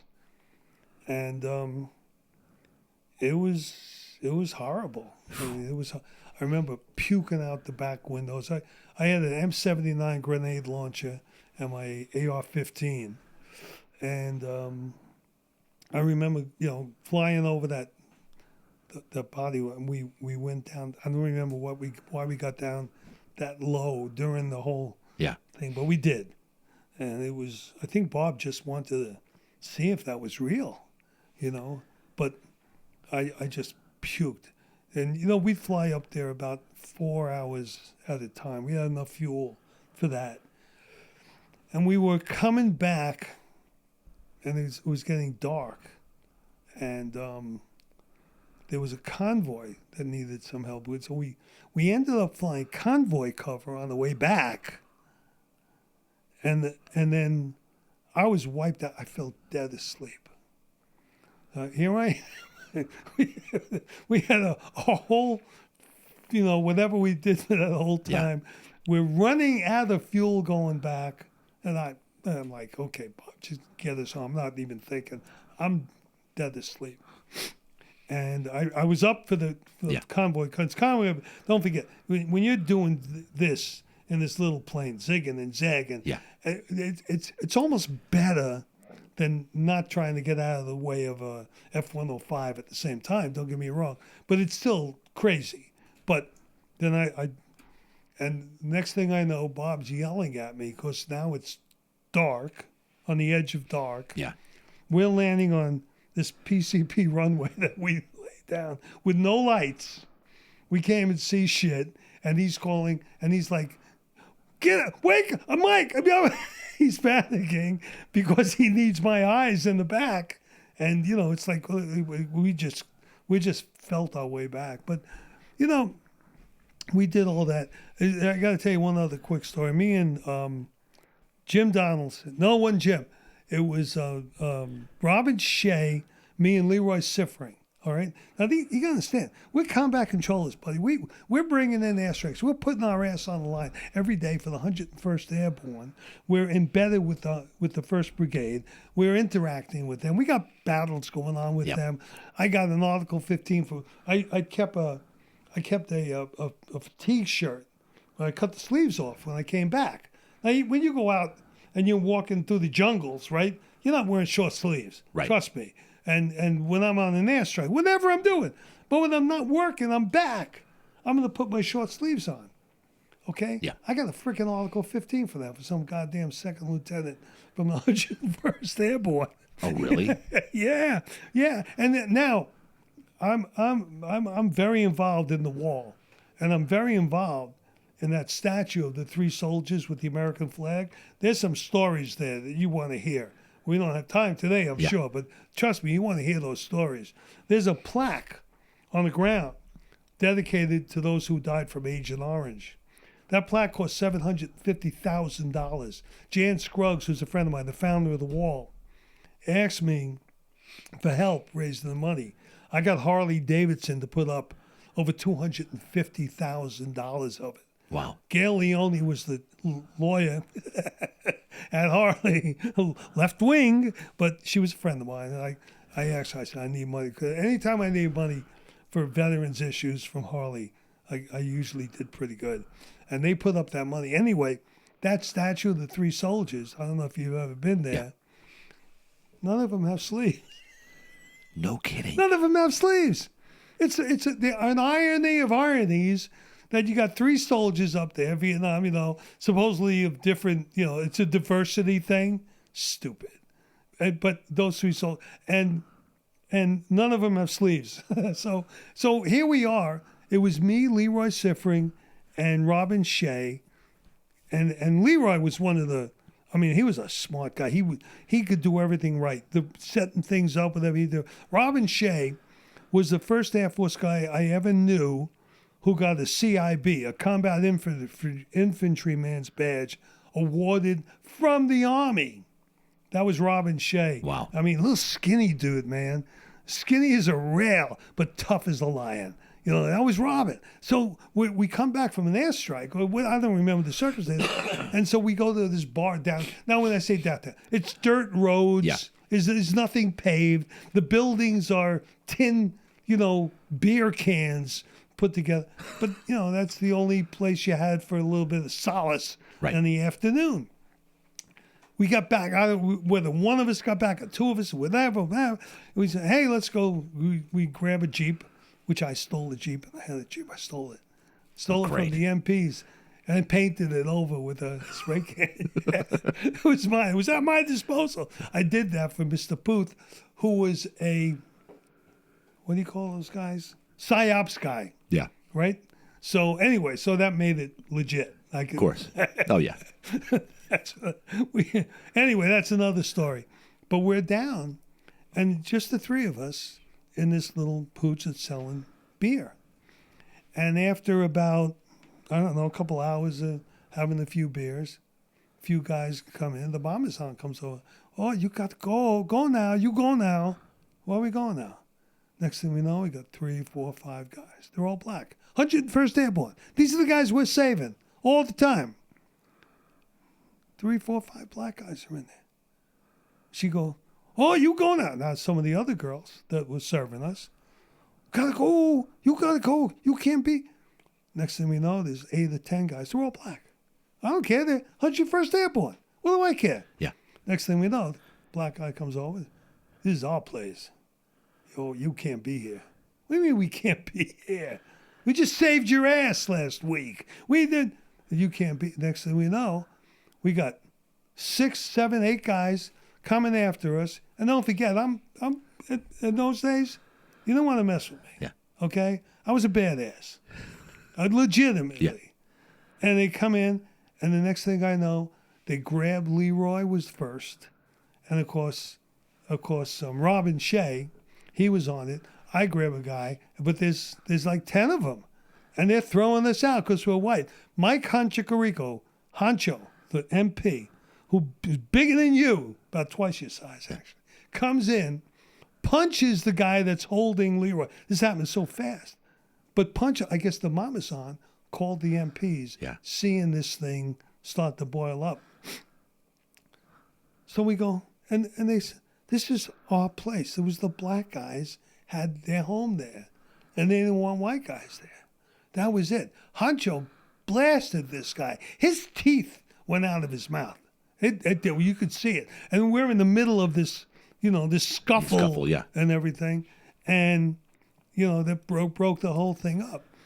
People talk about racism in the country. Where I grew up in Brooklyn, we had black gangs. We had the chaplains and the bishops. You would chaplain like a motherfucker or bishop like a bull. Yeah. You were one or the other. That's it. That was it. They dominated Brooklyn. I was a white guy. I had friends in both. But you understood.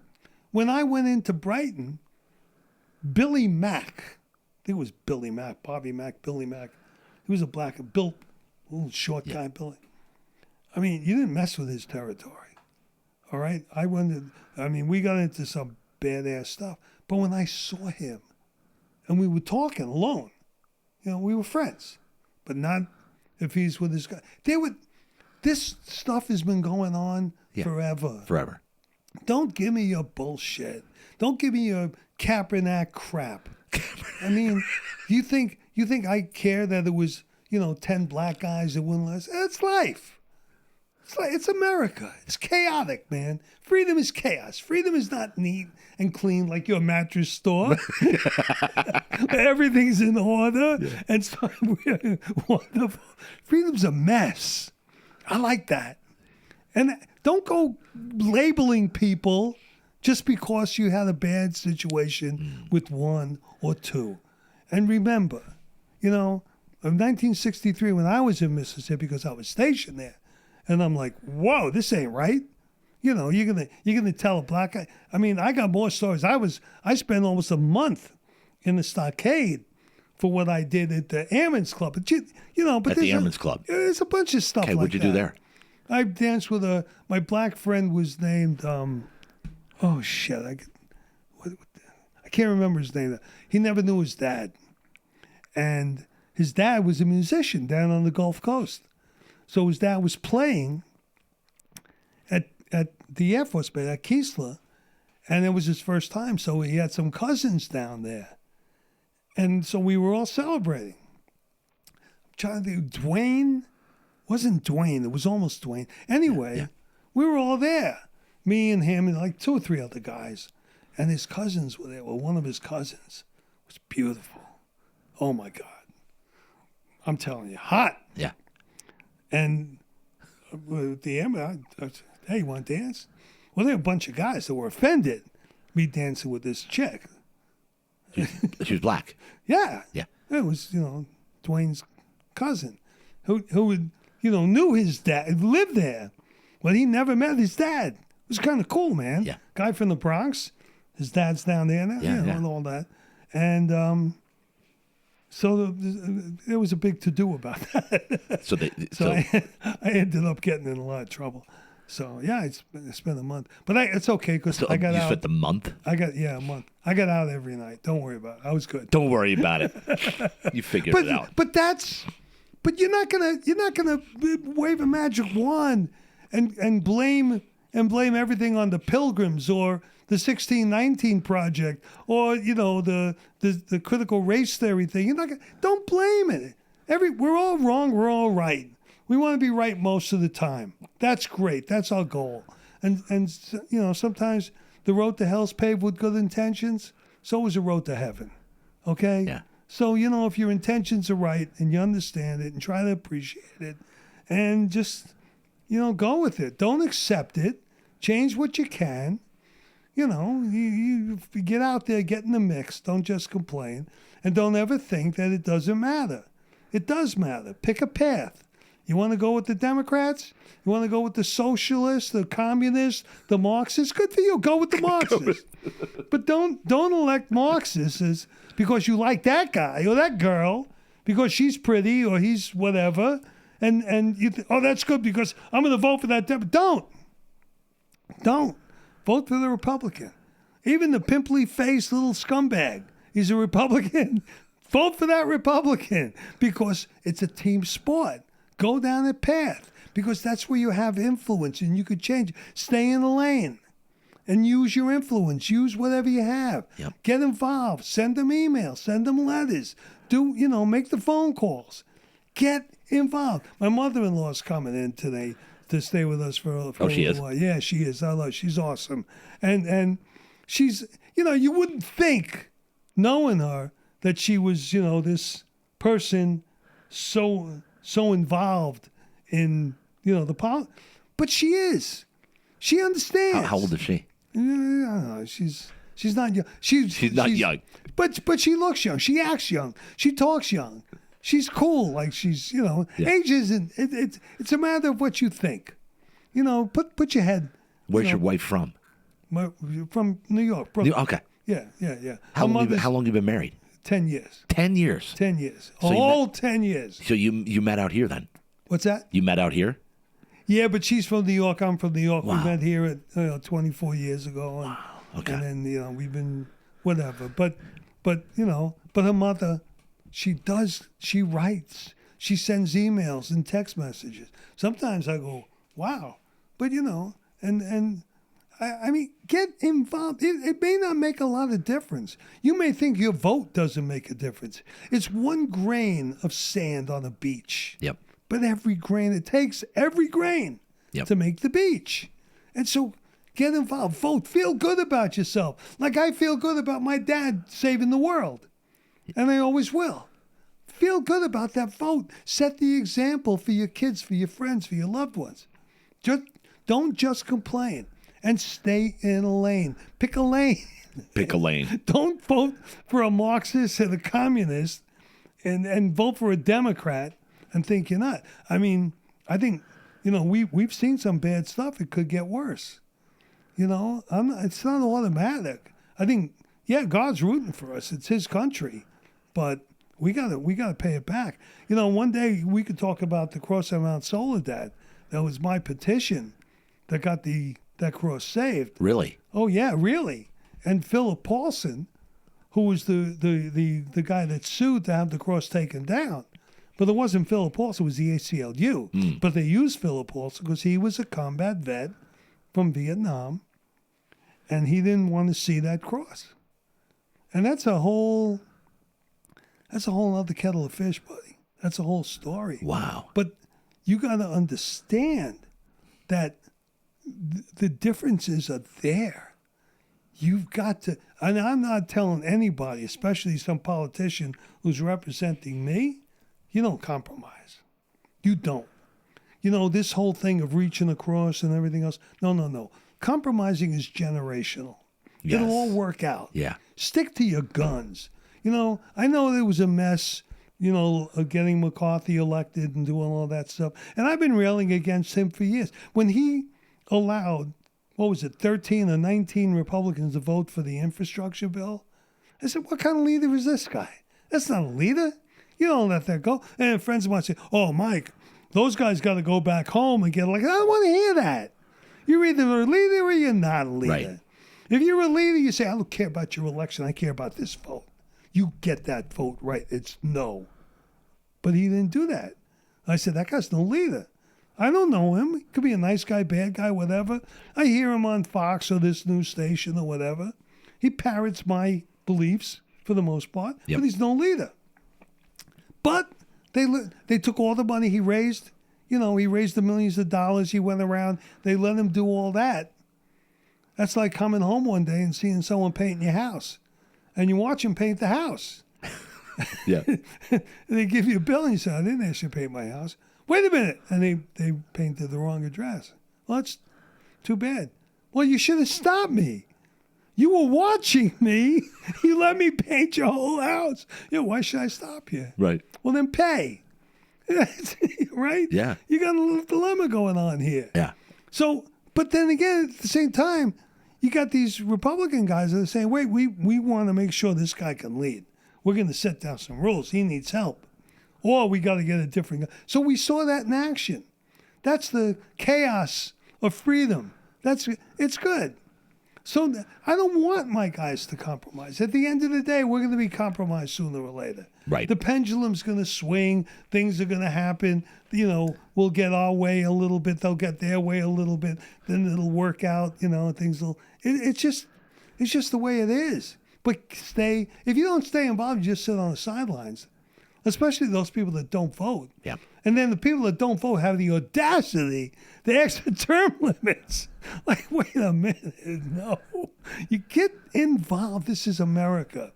Play the game. Be part of democracy. Yep. And maybe you'll get a lot of what you want. But what we don't want is communism, socialism, Marxism, or Hakeem Jeffries. And Hakeem Jeffries, now the leader of the Democrats, is probably one of the most dangerous people on planet Earth outside of Prime Minister Xi, whatever. Yeah. That's serious stuff Crazy. going on. Yeah. All right. So go back. We're going back again? I'm going back. I got to. Jeez. I got to close the loop on this Vietnam thing, bro. It's insane. So when you came back, did you go back again to Vietnam? How many tours did you do? When did you get out? Did you say, all right, I'm out, I'm done with this? Well, that's interesting.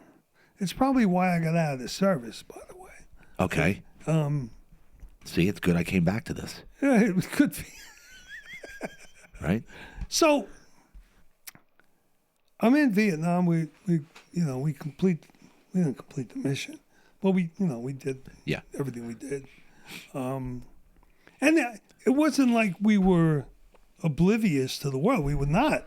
We knew what was going on. Stars and Stripes would have the protest on the front frickin' page.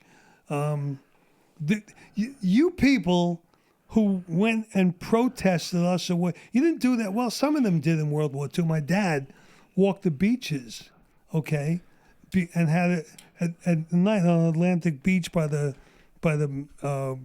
Barnaby lighthouse or whatever. Yeah.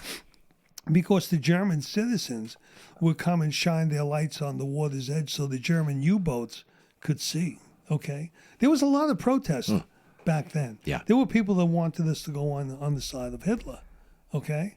They're big people. Wow. Yeah, oh yeah. That was a big deal. But without going through all that stuff, just so people know, I remember Americans, we didn't have the tie-dyes stuff. We had white T-shirts. We're walking with white T-shirts through the jungle straight up. Yeah, Americans are getting killed because they didn't care. It was scary going through them freaking jungles because you had the bouncing Bettys, those little, what they call IEDs now. Right. Right? Improvised explosive devices. Well, the way the North Vietnamese made them, they would bounce up and hit you right in the nuts. It would, you'd step on the tripwire, boom. And the fields were full of that stuff, as well as other landmines and everything they got from Russia, China, and all the rest of it. By the way, we had a big deal in not Tuiwa, in right north of Saigon. There was an orphanage that was taken over by the North Vietnamese and used as a weapons cache, and there was an airstrike that brought in by the hell's the name of that town? God damn it. Anyway, we brought in an airstrike on there, and then the guys that were on the ground captured $43,000 of Chinese payroll. Yeah, that's 1965. Wow. $43,000 of Chinese payroll. Wow. Yeah, as well as the bodies of Chinese soldiers. So it's been going on for a long time. This is not anything new, but we're not hearing about it. We never heard about it. The politicians never tell you about it. Yeah. That doesn't make them all scumbags, okay? A lot of them are, because most of them, Harrell, Peanut Gallery, everybody together, most of them are lawyers. Are lawyers. They're lawyers. That's what they are. Why do they run for office? To get more business. Yeah. That's how they get business. They're lawyers. So, but, You and your lawyers. that's the way it is, buddy. So, The riot. so what's the moral of the story? You asked me something. Oh, So yeah. coming back. Getting back on so the- I get out of back Vietnam. to the country, and I see all these protests. By the way, I at that time, I worked for the biggest mobster in the South, Johnny Davis, and he was I kept meaning to ask you this. Yeah. If you were involved at all. Johnny Davis. I was very involved with Johnny Davis. Johnny Davis, he owned a couple of nightclubs in Columbia. Columbia was Columbia, South Carolina, a dry state. Yeah, yeah. But we had our clubs. They did. And Johnny owned the Army-Navy Club on Wheat Street, another Army-Navy Club, and the Grasshopper Club. And I was a bouncer on Wheat Street, on the Grasshopper Club, and I was his personal bodyguard whenever he needed somebody to go with him. Now, everybody else looked like about 3 times my size. Billy French was 300 pounds. There was everybody. They were all big. Yeah. But, I was well trained, and I could do it. What was your without training? making a mess. Boxing, martial arts? What kind of training? I was a boxer, and I was a head instructor at Bar Coots Karate School, which was probably the finest in the country, in Columbia.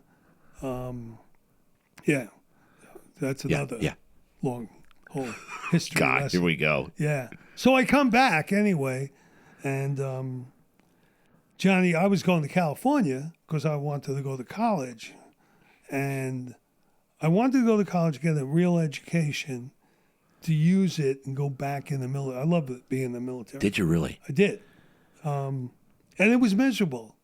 It was something you had to hate in order to love, to appreciate. You got to hate those hateful times. I always tell people, God bless these people that join the military to protect our freedom, because we give up our personal freedom to protect the freedom of the country. Yes. You go in the military, and all of a sudden, instead of being innocent until proven guilty, you're subject to the UCMJ, which is, the Uniform Code of Military Justice, which means you're guilty until proven innocent. That's right. And then, you could be an E4 or an E5, but if somebody has been in rank a month longer than you, they're in charge of your life. That's right. They could be moron, stupid. They could be whatever.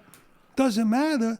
They're in charge, and you allow that. You allow yourself to be put in that position. Well, God bless you and thank you, and I did that. Yep.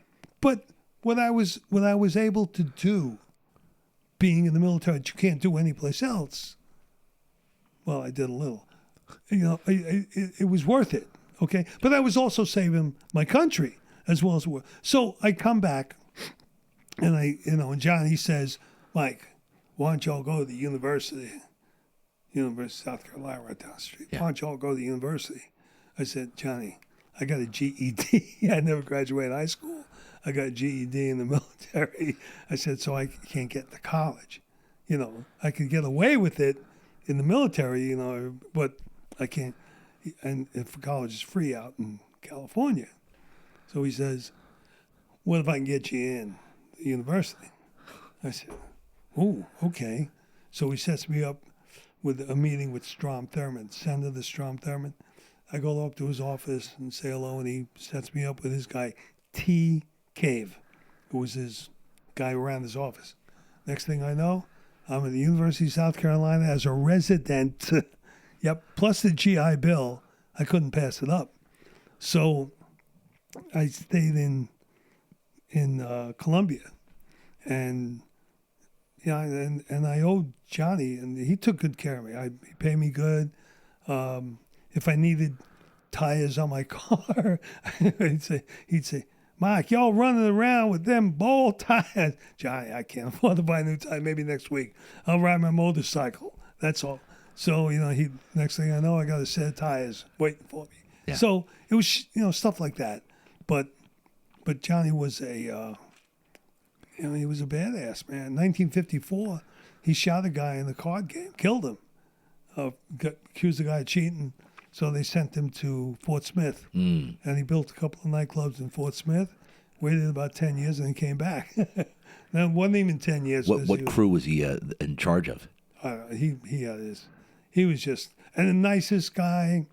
He had a skeet shooting range that he owned, big place. Him and his son.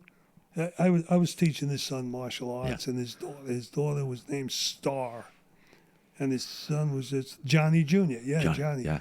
Nice kid, really nice kid. He was a world skeet shooting champion. The kid. Wow. Yeah, John was a little Greek guy, and just cool dude, man. So but did you but they graduate? were, that was everything he did was illegal. So Everything. Well- But he got you into college, right? Did you graduate? no, my dad died. I had to go back to New York. Oh, but man. but you asked me about Vietnam. Yeah. So I come back, and I go back. Now, there were things, we did a lot of training. And I'll tell you something interesting. That every year we have a reunion in Vegas in April, combat controllers. There's only 300 combat controllers today. I don't know what we had when I was in. 50? I don't know what the number was. But and every year we have what's called a loop ride. My friend Mark Navat started it 15 years ago. And we ride from San Diego to Vegas for the reunion. There's like 200 CCT guys that come in. And so this year, about 15 guys, some of them fly in from around the country, fly to Vegas, rent a Harley, ride down here, then we all ride back. But there were 15 of us, and they wanted to go to Mount Soledad. So we did, and I gave them a whole story in the background. And Neil, the chairman of the Mount Soledad Association, was there, and they started talking to him, and they said, hey, we want to put a plaque up. And so they started talking about putting a plaque up, and they're in the process of doing that. So this year they're going to put a plaque up on that ride. And I found out, because Mark is running it, there were 51 combat controllers who've been killed since 9/11. So since 9/11, 51 killed. 26 of them killed in training. In training? In training.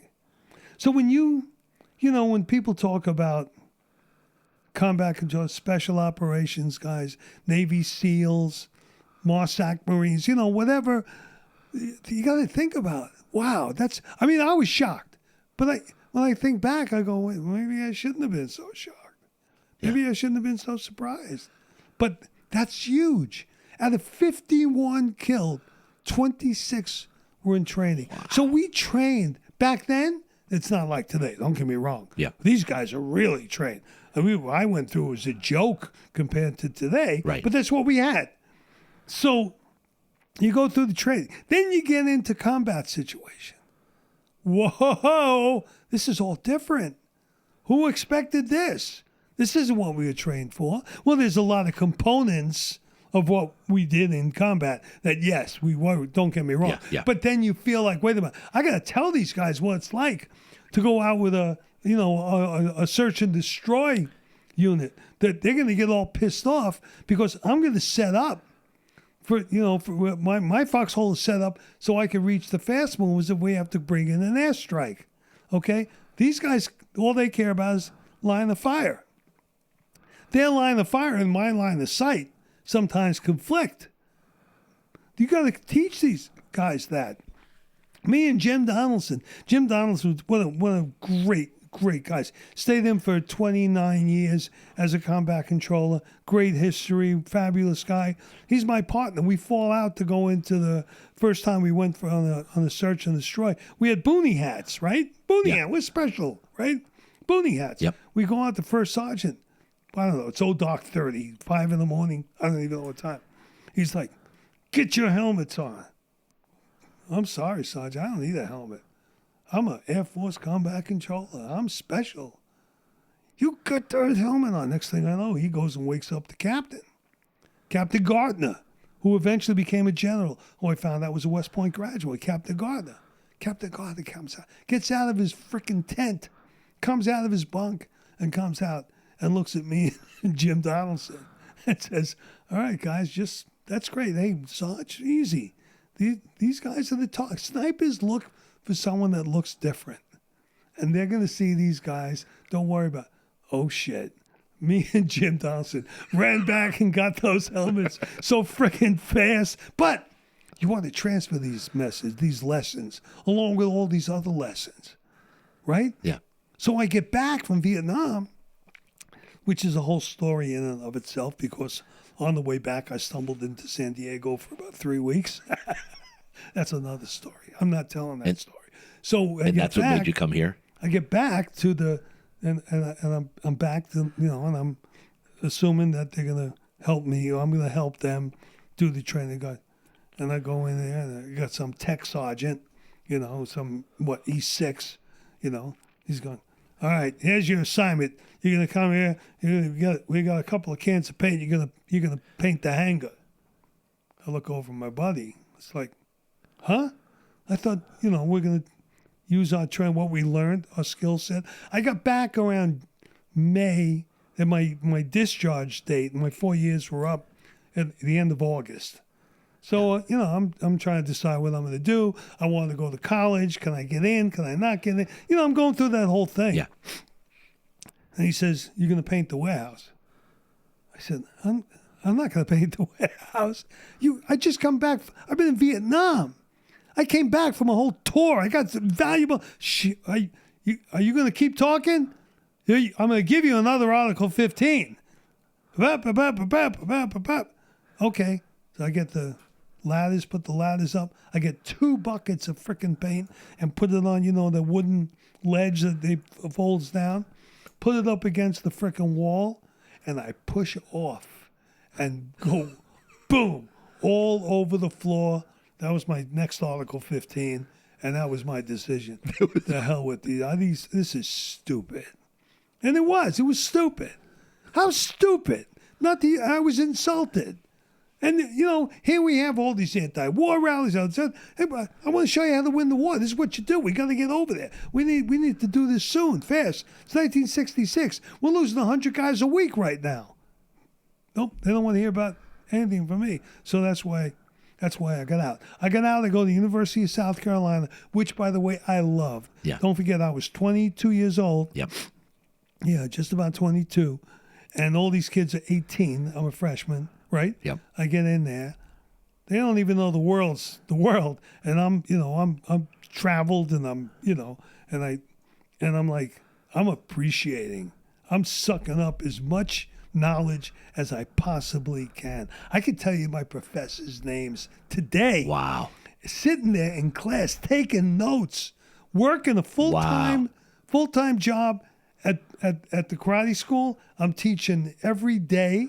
From 3 to 5, from 6 to 9.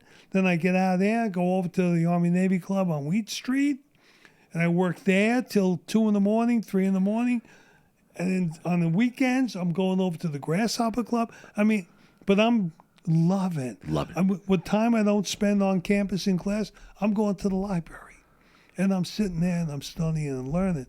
And it was great. And I walked through the thing. And I find out, there's an anti-war rally. What are you kidding? What's going on here? They got an anti-war rally going on. Then I start dating this girl. Can't remember her name, from Tennessee. And by the way, the service that it made you appreciate what we have here, the freedom to do what you want, studying.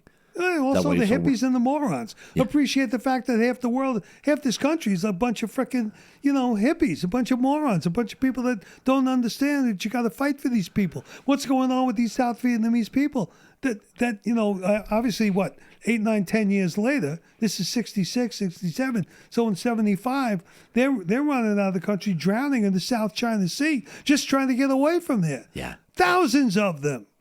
And this was what I saw coming, that they had no freaking idea. So I go to these anti-war rallies, and I say, what the hell's going on here? And there's all these, hippies with their long hair and their beads and their banjos and guitars, and they're all out there, and they got the microphone, and it's all going on. And I'm like, hey, I gotta talk. Now, I had long hair for being in the military, but I've been out for a while. It's growing a little bit, but I'm not looking nothing like that. And I go up there suspicious right away. Next thing I know, I grab the microphone, and I'm saying, hey, I just got back from Vietnam 6 months ago. You're killing us. we're dying out here trying to free these people. I get about 30 seconds worth out of my mouth, and they're trying to pull me off. Well, I was, like I said, a badass, so it wasn't easy for them to pull me off. Trust me. Yeah. So they pulled the cord out of the microphone, and so it goes dead. But I learned. I said, I got to go back. I got to find out where these pros. I went to rallies every week and got up there until I could figure out. I mean, usually they'd pull the cord, get me off. Sometimes there'd be, 2 or 3 big guys who would come up. Whatever happened. But after a while, I got to where I could be up there for 2-3 minutes at a time. I got good at kind of getting up there and saying, hey, I know that, you guys don't want to go to war and you don't want to get killed. You don't want to this and that. I just want you to, I'd kind of ease into it. Yeah. And then I tell them, you're killing us. We're trying to save these people. That's all. By that time, they've invested a minute and a half, and I learned how to talk. And that's really how I learned how to talk in front of. It's like now, if I go through a crowd of 30 or 40,000 people, like I just did at the Buffalo Chip in Sturgis this summer, don't matter to me. I don't have anybody throwing shit at me, pulling my collar, trying to get me off the stage. That was my my baptism under fire. So so that was coming back from Vietnam and getting back into the thing. But then my dad died. I had to go back to New York. I never wanted to. Okay. Yeah. And I did, and I found out that nobody talked about being in Vietnam. I told you I was dating this girl in Colombia, and we went on 1 or 2 dates. The fucking second date, I threw in the back of my motorcycle. We rode to Lake Murray, had a great time, came back. I see her up at the student union the next day. She's at a different table, and she's not looking at me. Next thing I know, I got like 5-6 guys coming over telling me, hey, they're protecting her. Next thing I look up, she's running out with her girlfriends, and they're telling me I didn't tell her I was in Vietnam. I was in Vietnam. And then she's like terrified of it. It's like, are you kidding me? Wow. Oh yeah. You're kidding me. I mean, I'm telling you, that's the way it was. We weren't just called baby killers and throw names out. People found out we were in Vietnam. It was like we were treated like pariahs. It was bad. Wow. Really bad. So people never said anything. So when I got to New York, I get to Kennedy Airport. My dad had a little business there. I get to Kennedy Airport. I got to take care of my family. I got a 13-year-old brother. I got a 4-year-old sister. And I've got to take care of them. I can't leave. And in New York, you don't go any place and let anyone know that you were ever near Vietnam. And I'm not the kind of guy that lives that way. Right. So I got a big mouth, and it wasn't. You kind of feel ostracized. No kidding. But I had to take care of the family, so I had to start my business. I couldn't do what I was doing. First thing I did, I was working as a bouncer in the Steve Paul scene on 48th and 8th. My best friend was Louis Delgado, who was #1 black belt in the country at the time. And so we were training at the 7th Street Dojo, and we'd go over to Steve Paul's and work. He got put out of business by the mafia. I mean, that was a sad story. But Skip Ingram, who was the doorman, looked like Mr. Clean. Yeah. Skip was pretty cool to a great guy. But, they came down with like 8-10 guys and jumped them, and there's just so much you could do. He had a dojo on 6th Avenue. This was the mafia? Yeah, well, yeah. They didn't look like it. They didn't come in suits and ties. Yeah. But, Steve Paul, he was a record label guy who owned it. And, after the second time, he got an ABC hit, Alcohol and Beverage Commission hit, because the fight that broke out, and he closed it. It was a great place. We used to have, remember the aquarium, the Aquarius, the play? Yeah. We had all the play. It was right there, 8th Avenue and 48th Street. The crew of Aquarius used to hang out there all the time. You talk about an anti-war place, man. Oh, Jesus Christ. You have no idea what it was like. I mean, I'm there, and I'm listening. I'm a fly on the wall, and I'm not liking what I'm hearing, but that's the way it is. Yeah. You know, I got a bunch of stories about that place. But when what was that upstate thing in New York? The big thing upstate in New York, the anti-war rally up there. I don't know. Yeah, you know, everybody knows. I don't remember. There you go. I know what you're talking about, though. It's on the tip of your brain. Just Yeah, say it. yeah. You spit it out before me, and you win. I can't think of it. Yeah, you can. No, I can't. Why not? I can't think of it. No idea. Anyway, You know it. I do know it. That was going on up there. Yeah. In upstate New York. Spencer, you know it? Of course you do. No. I can look it up. Wow, look it up. My God.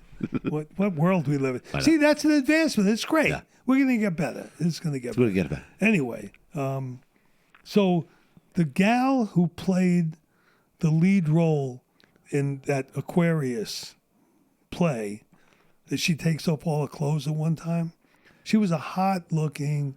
She wasn't black, man. She was beautiful. She was black by today's standards. Right. My black friends would never have accepted her. She much too white. Yeah, she was much light. too light skinned Yeah. to meet their standards. But she was beautiful.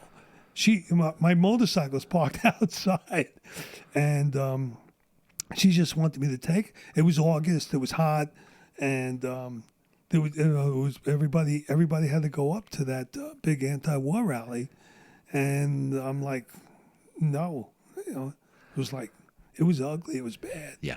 To some of the guys that heard her asking me, and then a guy says something. Myke, are you kidding? You're not going to go? I said, it's a freaking anti-war rally. God damn it!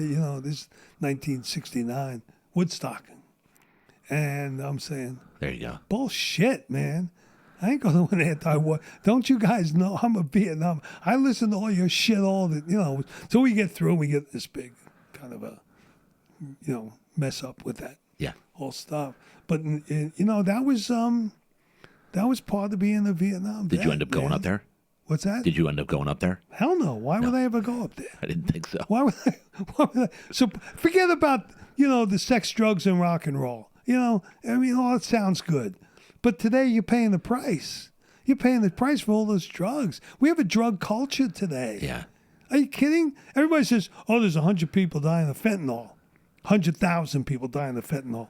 There's been 100,000 people dying of drugs and overdoses, and their whole lives have been messed up because of it. Look, I'm not condemning people because they get addicted. We all feel badly for them. But I got friends who are alcoholics, who are addicted, who've worked for the last 10, 15, or even 28 years getting out of it. You got to salute that. You got to appreciate that. Yep. Well, how do you appreciate that and not condemn the others? You can't. It's okay Yep. that they're addicted. Well, it's either okay they are, or it's okay that they've come out of it. And you got to. It can be done because there are so many people doing it, setting the example. Yeah. They should be inspiring all these other people, including our politicians, to understand the price they pay. You think it's easy to be an addict who's now sober? They work every day to stay sober. Yeah. God bless them. They work every day to stay sober. I leave my house this morning to drive down here, 7 o'clock? Yeah. And I see workmen. It's raining. They're putting the cones down. And you think, wow, these guys get up at 4 or 5 o'clock in the morning every single day. Yeah. These guys are in their 40s and 50s. I did it when I was in my teens. But this is what they do every single day. They work. They're not taken from the government, from you and me, from the taxpayers. They work. They put on their work clothes, the multicolored stuff that looks so silly. They get out there and they try to make the streets somewhat safe and all that. People do things every single day of their lives to make their lives work, that make our lives work. Yep. When you talk about, and I heard your guy talking about whatever he was talking about the other day, made me think of the old story of the drunk on the bus. And he's drinking this lady sitting there, very proper lady. She goes, "Mister, you're going straight to hell." And he looks and he says, "Hey, guess what, lady? You're on the same bus." Yeah. And I always think about that because I'm more concerned with where the bus is going than where that guy's going. It's the bus. Yeah. We're all in this together. We're all on the same bus. There's going to be people who are, they're drinking, they're smoking, they're doing whatever they're doing. They're okay. But when they sober up and they work hard, there's people every day that are making sure that bus stays on the road, making sure everything is working right, that we're going in the right direction. There's people out there doing that. If they weren't doing that, that bus would be wiggly wobbly going off the road. But it's not. Yeah. We're still going forward. So be grateful for those people. And when it comes to this whole thing, the drug culture and the rest of it, look at those people every day of their lives who are working to be sober. Those are people we got to appreciate.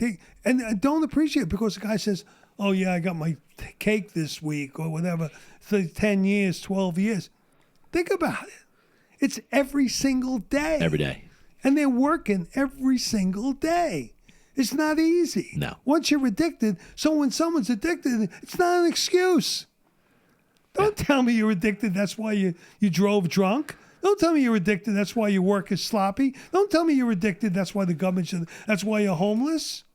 You're addicted, that's why you should become sober. Here's the example. Some good people that have a lot more than you have, but know how important it is to stay sober. Yep. That's what we should be talking about every day. When television shows you don't smoke and they show all their commercials, and now they're showing these commercials about what? Race something or other? Show a commercial about someone who's sober. Let them tell their story. Get sober. You want to fight the drug traffic? Of course you got to fight the cartels, but the cartels are in partners with the Democrat Party. Yeah. It's not just Joe Biden. He didn't do this alone. He's doing with the whole Democrat Party. He's working with the cartels to enslave as many people as they can in the sex trade, in human trafficking. What, you think I'm making that up? Keep going. But it's a fact. It's a fact. That's what's going on. Yeah. You Americans, you who vote for Biden, or you who don't vote enough for the opposites of Biden, or you who think that, they're all the same. They're not all the same. Yeah. They're just not all the same. That's the way it is. Republicans believe in something, believe in what they believe in. They're not all perfect. They believe in small, limited government. They believe in protecting our borders. They believe in what Donald Trump said, that we're going to form a more perfect union every day. We are going to make America great again and again and again, as many times as it takes, because you make America great, and then, of course, you elect a Democrat, and it falls back. So you got to make America great again. It's a cycle that never ends. It's the way it is. It's part of being in a free country. Yeah, that's right. But when we talk about things like what's going on at the border, it's a big deal. Yeah. We talk about things like not being ready for the Chinese invasion. They're invading us every day. Every day. Every day.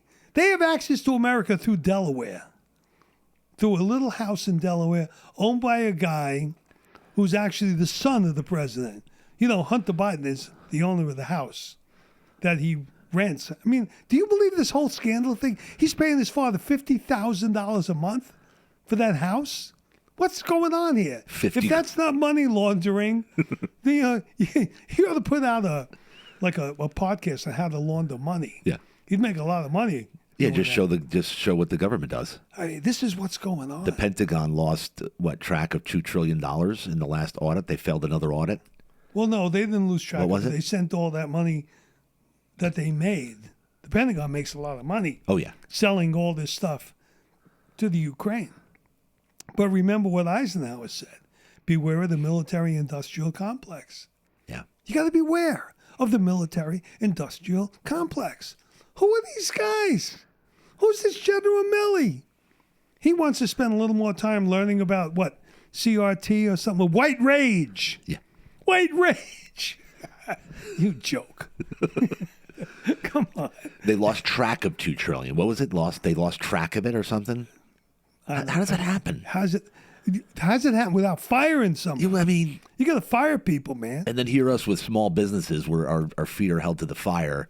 If you did in small business what this government did, you wouldn't have a business. You wouldn't have a You wouldn't couldn't have a life. stay in business. A guy like you couldn't stay in business if you didn't work every day. That's the other thing. I love to hang out. Give it a little commercial for Excalibur cigars. Tom Yeah. works. He runs the place. Right over here. Right over here, Yep. right down the street. I love going there. And one of the things I love is watching Tom. He's there first thing in the morning. He sets it up. He works. You can see him working.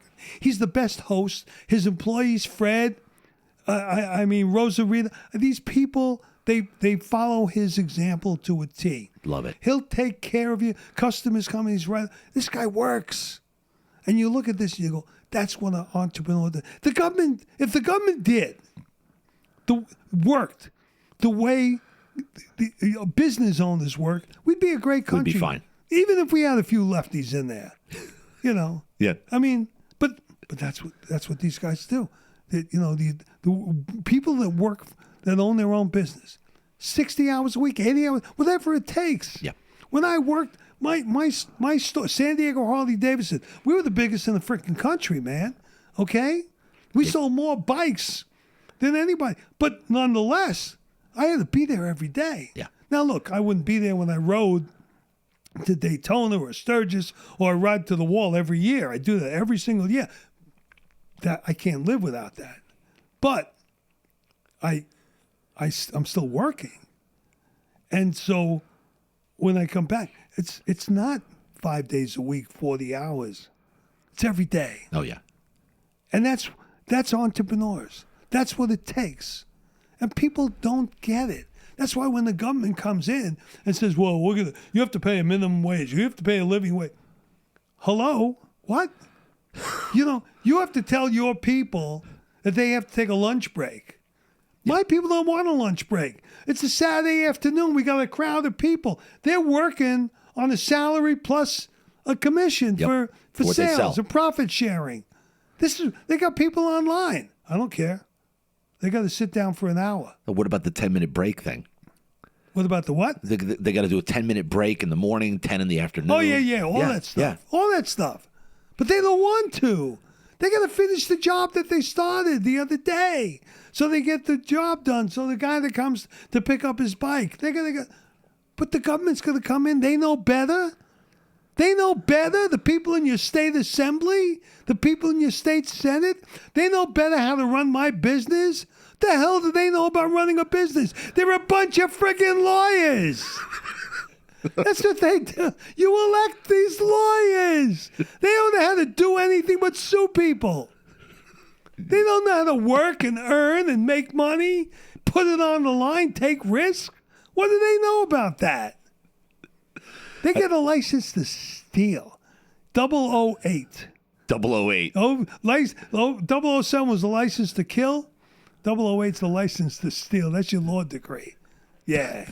You stick to schools, kid. You get that law degree. You'll be rich for the rest of your life. I'd love to know along the way, like how you got so sour with lawyers. Well, you don't want to know. You don't want to know. And I've never been a plaintiff in my life. I might be them tomorrow, but I so far. But I've been on the other side of that coin for a freaking long, long time. Oh, yeah. And it's always there. Yeah. You get sued every other day. And then, you buy the insurance. And they say, it's like robbing the bank. You say, don't worry about the bank. They got insurance. Insurance goes up, and it goes up until one day the insurance companies go, we don't want to take that risk. It's the same thing. I mean, I remember a lawsuit I had 27, 28 years ago. I had some kid that we gave a Christmas bonus to, and he wasn't happy. So he goes in the next day, and he starts cursing at my controller. Wonderful person. Great gal. Her husband was a Navy guy, eventually retired. Nice family. He goes in there. I'm out. I'm away. All of a sudden, I'm hearing, this kid is going in there. He's yelling and screaming. She's crying. And what's going on? I fire him. I get sued. Yeah. What, are you kidding me? Why did he yell and scream? He wasn't happy with his Christmas bonus. Oh, We gave him a bonus. Wasn't enough. So he goes in and screams at her. I get sued. That was early on, like 1993. I think it was the first Christmas. Our first Christmas. Our first Christmas. 1993. I'm thrilled. Place is doing great. I got San Diego Harley Davidson on the map the first year. I'm giving bonuses to people at our Christmas party. How nice that is. That's great. Next day, I got this kid screaming, yelling, cursing because he's not happy at the control. Not at me, at her. I'm like, what? I fire him. Next thing I know, I got a lawsuit. That lawsuit lasted over a year. Oh, yeah. A year. Yeah. You got to send your marshal, your managers down, this, down, that. How much does that cost every time? Oh, yeah. But of course, the insurance company is handling the claim. Oh, that's great. The insurance company's handling the claim. Oh, everybody's, well, Mike, what are you complaining about? Oh, because I got to send my managers down for a day and pay them and they're not working? You don't think that costs? Oh, you got other employees. No, everybody's got a job to do. We keep our employee, our payroll at the least we have to have, right, so we can still get the job done. But we can't afford to It's like there's a formula here. Yeah, for profitability. There's a formula here. So at the end of a year actually, it was almost a year and a half. And so the original suit was like $175,000. Now he's looking for $75,000. Got the insurance company. We're going the next day. We've done all this work, the depositions and all the rest of it, right? Over a year and a half. We're going to court the next day. When I get a call that night, the insurance company settled with them. What? They settled. Really? Are you kidding? What they settled with? They gave him $26,000. I said, why? We're going to win in court. We have this. I know, I agree, but they didn't want to be in court. So they gave him $26,000. I said, what the hell did you do? First place, obviously, first thing I think of, it goes on my record. My rates are going to go up. Next thing I think of, wait a minute, it's also going towards them saying I'm uninsurable. Boom, all this stuff. What I didn't count on was what happened 3-4 days later. That lawyer came in to the back of my shop and gave his card to every mechanic I had. Oh, gosh, you're kidding. Sure. Oh, yeah. But that's what they do. On and on and on. Wow. It doesn't end. I have similar employee suing. Of course, because you have a business in America. Everybody has a similar story. It's unbelievable. Unbelievable. Yes. Guys I took care of, hundreds of thousands of dollars in a loss. I'm like, hundreds of thousands of dollars for what? Yeah. Yeah. Unbelievable. For some lawyer. Unbelievable. For some lawyer to make some money. Unbelievable. And that's what it's all about. But you are irresponsible because you do not hate lawyers enough. You do not hate lawyers. No, I don't hate anybody.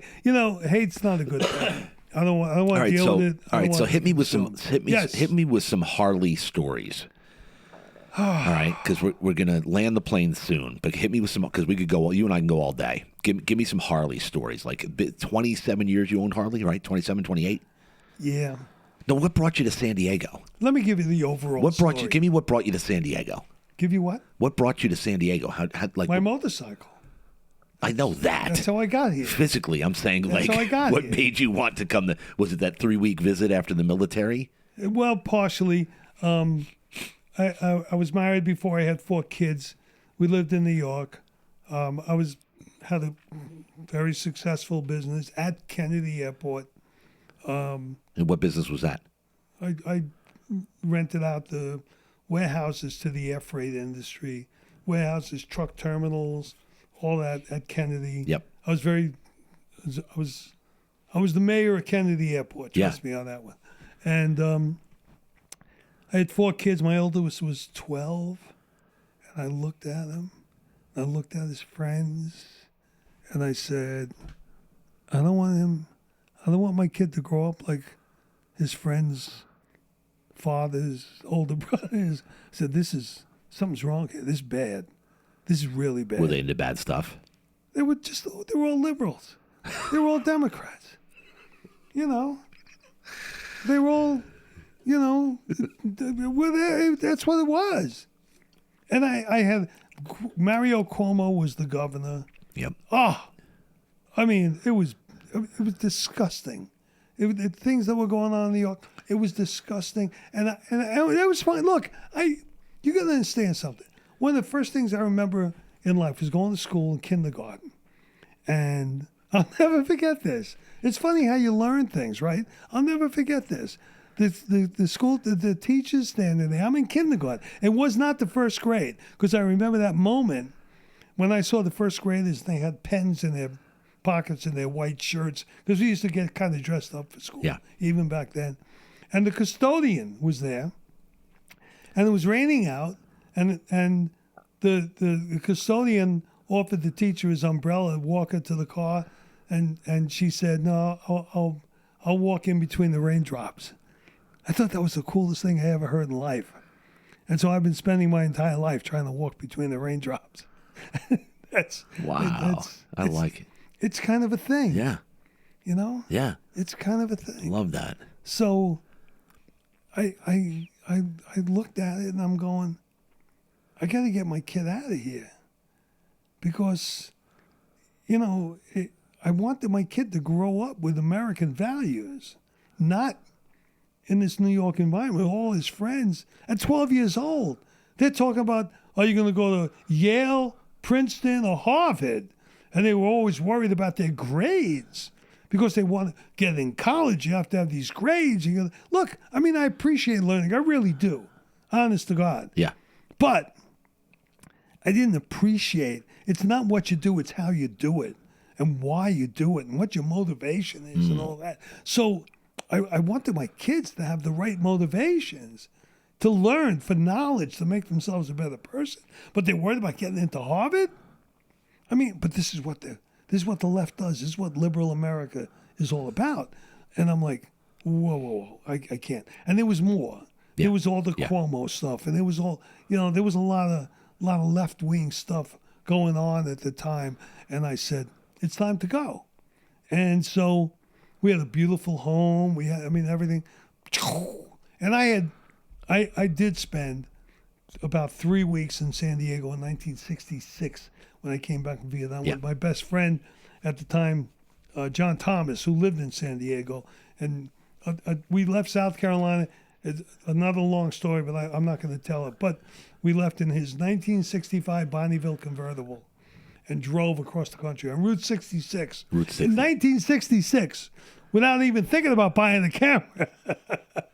And yeah, it's a great story. But anyway, so I remember, and I had been in San Diego, and we drove across the country and took the kids in the van, and took them through all these things to see, and then we came to San Diego. I flew back to New York. My business was at Kennedy Airport. Yeah. I flew back every week. Every Monday morning, I'd be on the plane, American Airlines, the same seat, and get to Kennedy Airport, 4 o'clock. I'd have my meeting set up right there. Get on a 5 or 5:30 American flight back to San Diego. Did that for 2 years. How long would you spend at Kennedy Airport? A couple hours, that's it? No, I'd get there Monday, leave on Friday. Oh, Friday. Okay, so you spend spend the whole week. Oh, gotcha, the whole week. Yeah, I'd work. That's my business at Kennedy Airport. Renting out all the space. At the time, I was also president of the JFK Airport Chamber of Commerce. Oh, yeah. Wow. I had a big career at Kennedy Airport. No kidding. Started the first Rotary Club. Some of the things I did in 1968 and 69 at Kennedy Airport, I started the first Christmas party for handicapped kids. It's still going on today. Wow. We started it with some PS in Queens. One of the guys in the Rotary Club had a son who was handicapped and went to this school. So that's how it all started up. And it grew and grew and grew. And, of course, we had, the airline support. I got Catholic Charities Office of the Handicapped. Yeah. I'm Jewish. I'm not a Jew. I'm a Jew. I'm not a Catholic. But I was friendly, with Father.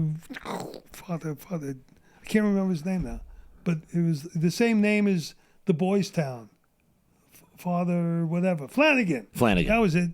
Tom Flanagan. Yep, Father Flanagan. And this is a long time ago. It's sometimes some names don't come that easy. Yeah. But Tom Flanagan was part of the Rotary Club. He was the father of Our Lady of the Skies at Kennedy Airport. And he came to me one day and said that the guy died who handled the Thanksgiving thing that they had. Had Thanksgiving for the handicapped kids and stuff. And so I took that over because he insisted. I said, why are you coming to me? I'm a Jew. So we did it. And at Kennedy Airport, I'd buy the turkeys in like September because they can get them really cheap. And we'd store them in all the catering facilities for the airlines, free. Wow. And the hotels. The Hilton at the airport was big. All that. So we were able to buy it cheap and then have it. And so it was, I did all that stuff. Kennedy Airport was a great place for me. Yeah. But it was also a horrible place. I mean, everything's controlled by the mafia. Everything's the mob, everything. Did you have to pay them off? Did you have to? No, I didn't. But I had my moments. You had your moments. There was some, nose to nose, nose moments. But hey, you do what you do. You get through it. Yeah. You got to stand up. The reason that I think that you got the mafia and you got the lawyers. When it's the mafia, when it's the mob, and they come and they threaten you, you can threaten them back. You both just, hey, I got guns in my car too, buddy. I got friends. My friends aren't as nice as your friends. They don't wear suits and ties. So hello, you want to, let's, get this off. Hey, Mike, we don't really want to do all that. Well, then why are you talking like that? Okay, you get that done. Yeah. When it's the lawyers, you get, oh, Mr. Shelby, hi. By the way, here's some paperwork for you. And next thing you know, you got so much to go. It's extortion. Either way, it's extortion. On one set of extortion, it's like the playground rules, right? Yep. It's the way it is. It could be nasty. It's still playground rules. Yeah. And the other set, you need 3 college educations and an accountant and your own lawyer. So, you go figure it out. That's why I always say. Yeah. But I went through those days. I got through it. And oh, man. I think I know the difference. Yeah, we could dig into that for a whole nother podcast just on that alone, dude. We're gonna have to do a 2 and 3.0. I'm already I think we're just gonna set aside the 2.0 just be JFK, and then another one 3.0 just Harley Davidson. All right, so land the plane in San Diego here somehow, I'll some land way. The plane in San Diego. You got here, San Diego. San Diego's a wonderful place with wonderful people. Yeah, so you were flying back for the week, but your kids were here. Yeah. They started going to school. Yeah. How was that working out? Good? It worked out. It worked out. It was the way it was, you know. Yeah. And it worked out fine, I flew up and back. Sometimes I'd stay in New York an extra few days. I had business. You're trying to make a living and make money, which not good. I was able to do. Yep. And then finally, I sold off some of my properties, my last property, and I said, "That's it for New York," and good. And then it took me about another year, and I had a little a restaurant on Prospect Street with some partners, and I had some other stuff. I had some other deals. I kept on looking. And then eventually, like I told you, the San Diego Harley Davidson came available. Who was the restaurant in Prospect? The Skybox. Skybox? Yeah. On top of La Valencia? Yeah. I've been in there. Really? Yes. Oh, wow. My wife and I ate in there several times. That's funny. Yes. No. Really? Yes. No, that goes back a long. We're going back 30 years. No, it was called the Skybox when I went there. It was 15, 17, 18 years ago. No. Yeah. No, whatever it was called, it was at the top of La Valencia. That's funny. Yeah. Well, maybe those guys kept it. I got San Diego. It's it was only a 4 little table restaurant. Yeah, it was a little small. It was like a thing that you had to know somebody even know about. Pretty much. Yeah. Well, no, I wouldn't say it was secret, but it was small. Yeah.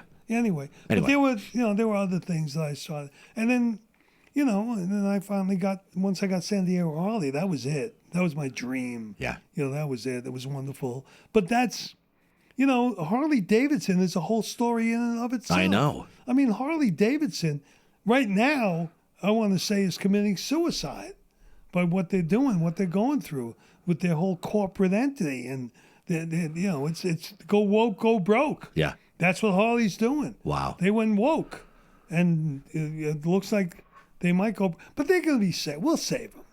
It'll be fine. It's going to take a while. There's going to be some people who get hurt. I got hurt. You got hurt in it? Well, yeah. I mean, look what happened. Harley Davidson. Well, I was on Fox Business News because the day before, somebody else I knew was on Fox Business News talking about the fact that Harleys were being made in Thailand.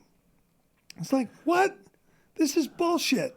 But nonetheless, they talked about like it was actually a fact. And these Harley Davidson made in China. No, it's not true. So I get on, but I called the CEO at the time, Matt Levitich, and I said, Matt, I'm going on Harley Business to counter what was said yesterday. Oh, good. Well, no, not just oh, good. I want some backup. I want some. No, Myke, it's good. Let me. Don't whatever. I don't remember. I get on air, and I got what's his name, the black guy, tough guy, and I'm on there and I'm saying, listen, we assemble bikes we've been assembling bikes in Brazil because you can't send a fully assembled bike to Brazil. They make you disassemble it and reassemble it, and you got to pay all that. So we've been sending that for 40 years, and now we're going to get over the tariffs and all that by assembling bikes. He says, well, that's what we said. You're making bikes in China. No. We're assembling bikes. They're made here. They're manufactured in America. And he said, that's semantics, Myke. So, yeah. I'm on the television, the whole thing. Come back, call the next day, or that day, whatever. And I said, guys, this is a battle. Harley Corporate didn't give a rat's ass. It didn't faze them. I said, Matt, I'm talking to the CEO.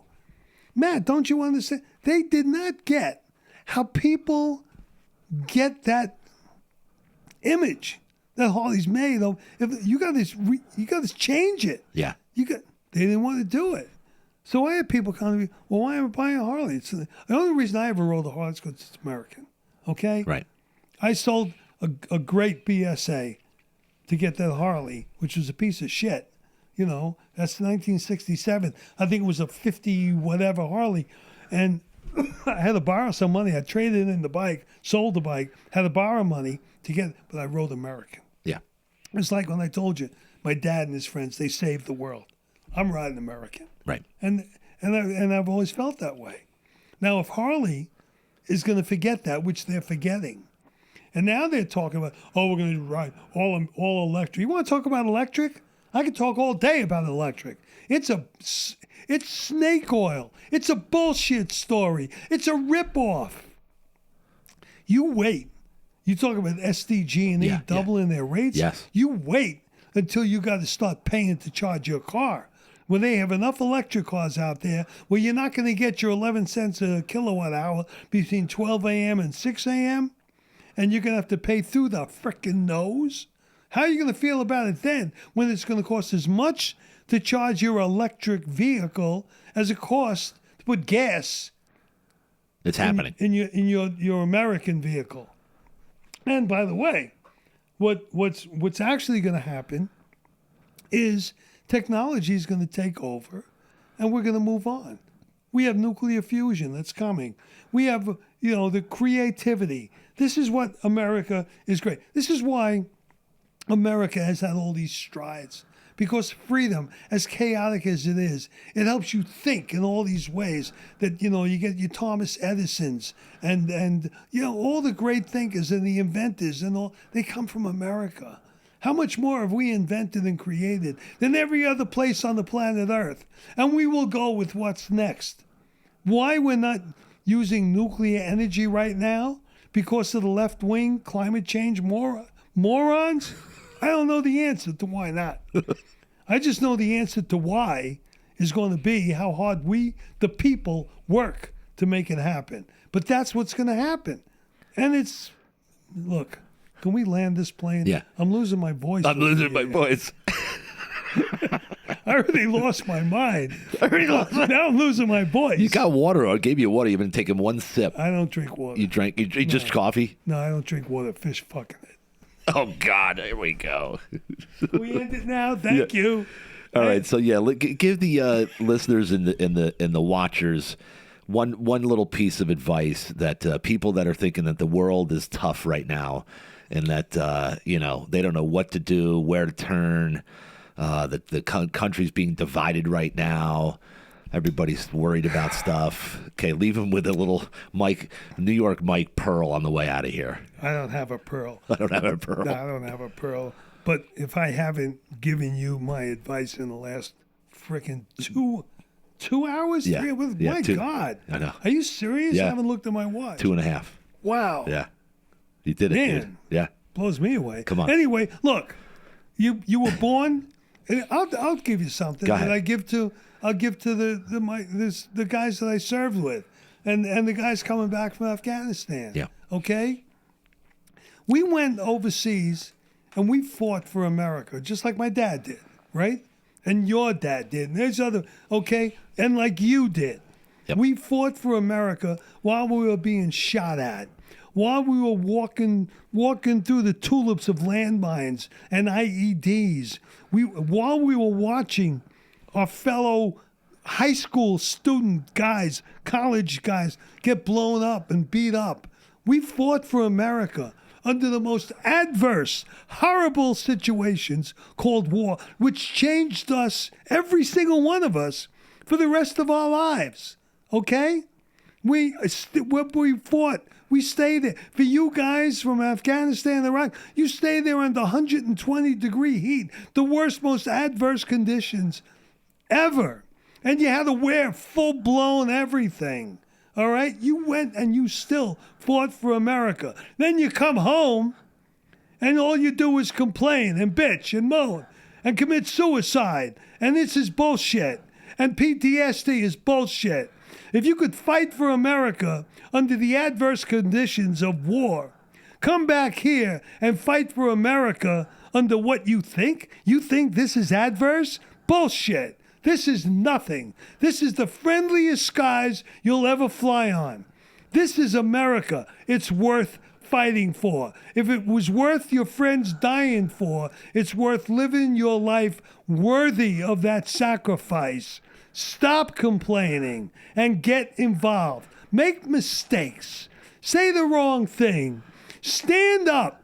Look stupid, but fight for America, and you'll never do what's wrong. You'll always be doing what's right. God bless you, and God bless America. And God bless New York Myke. That's a wrap. Real deal talk. Let's go, baby. Look at you. That's it, baby. Let's go.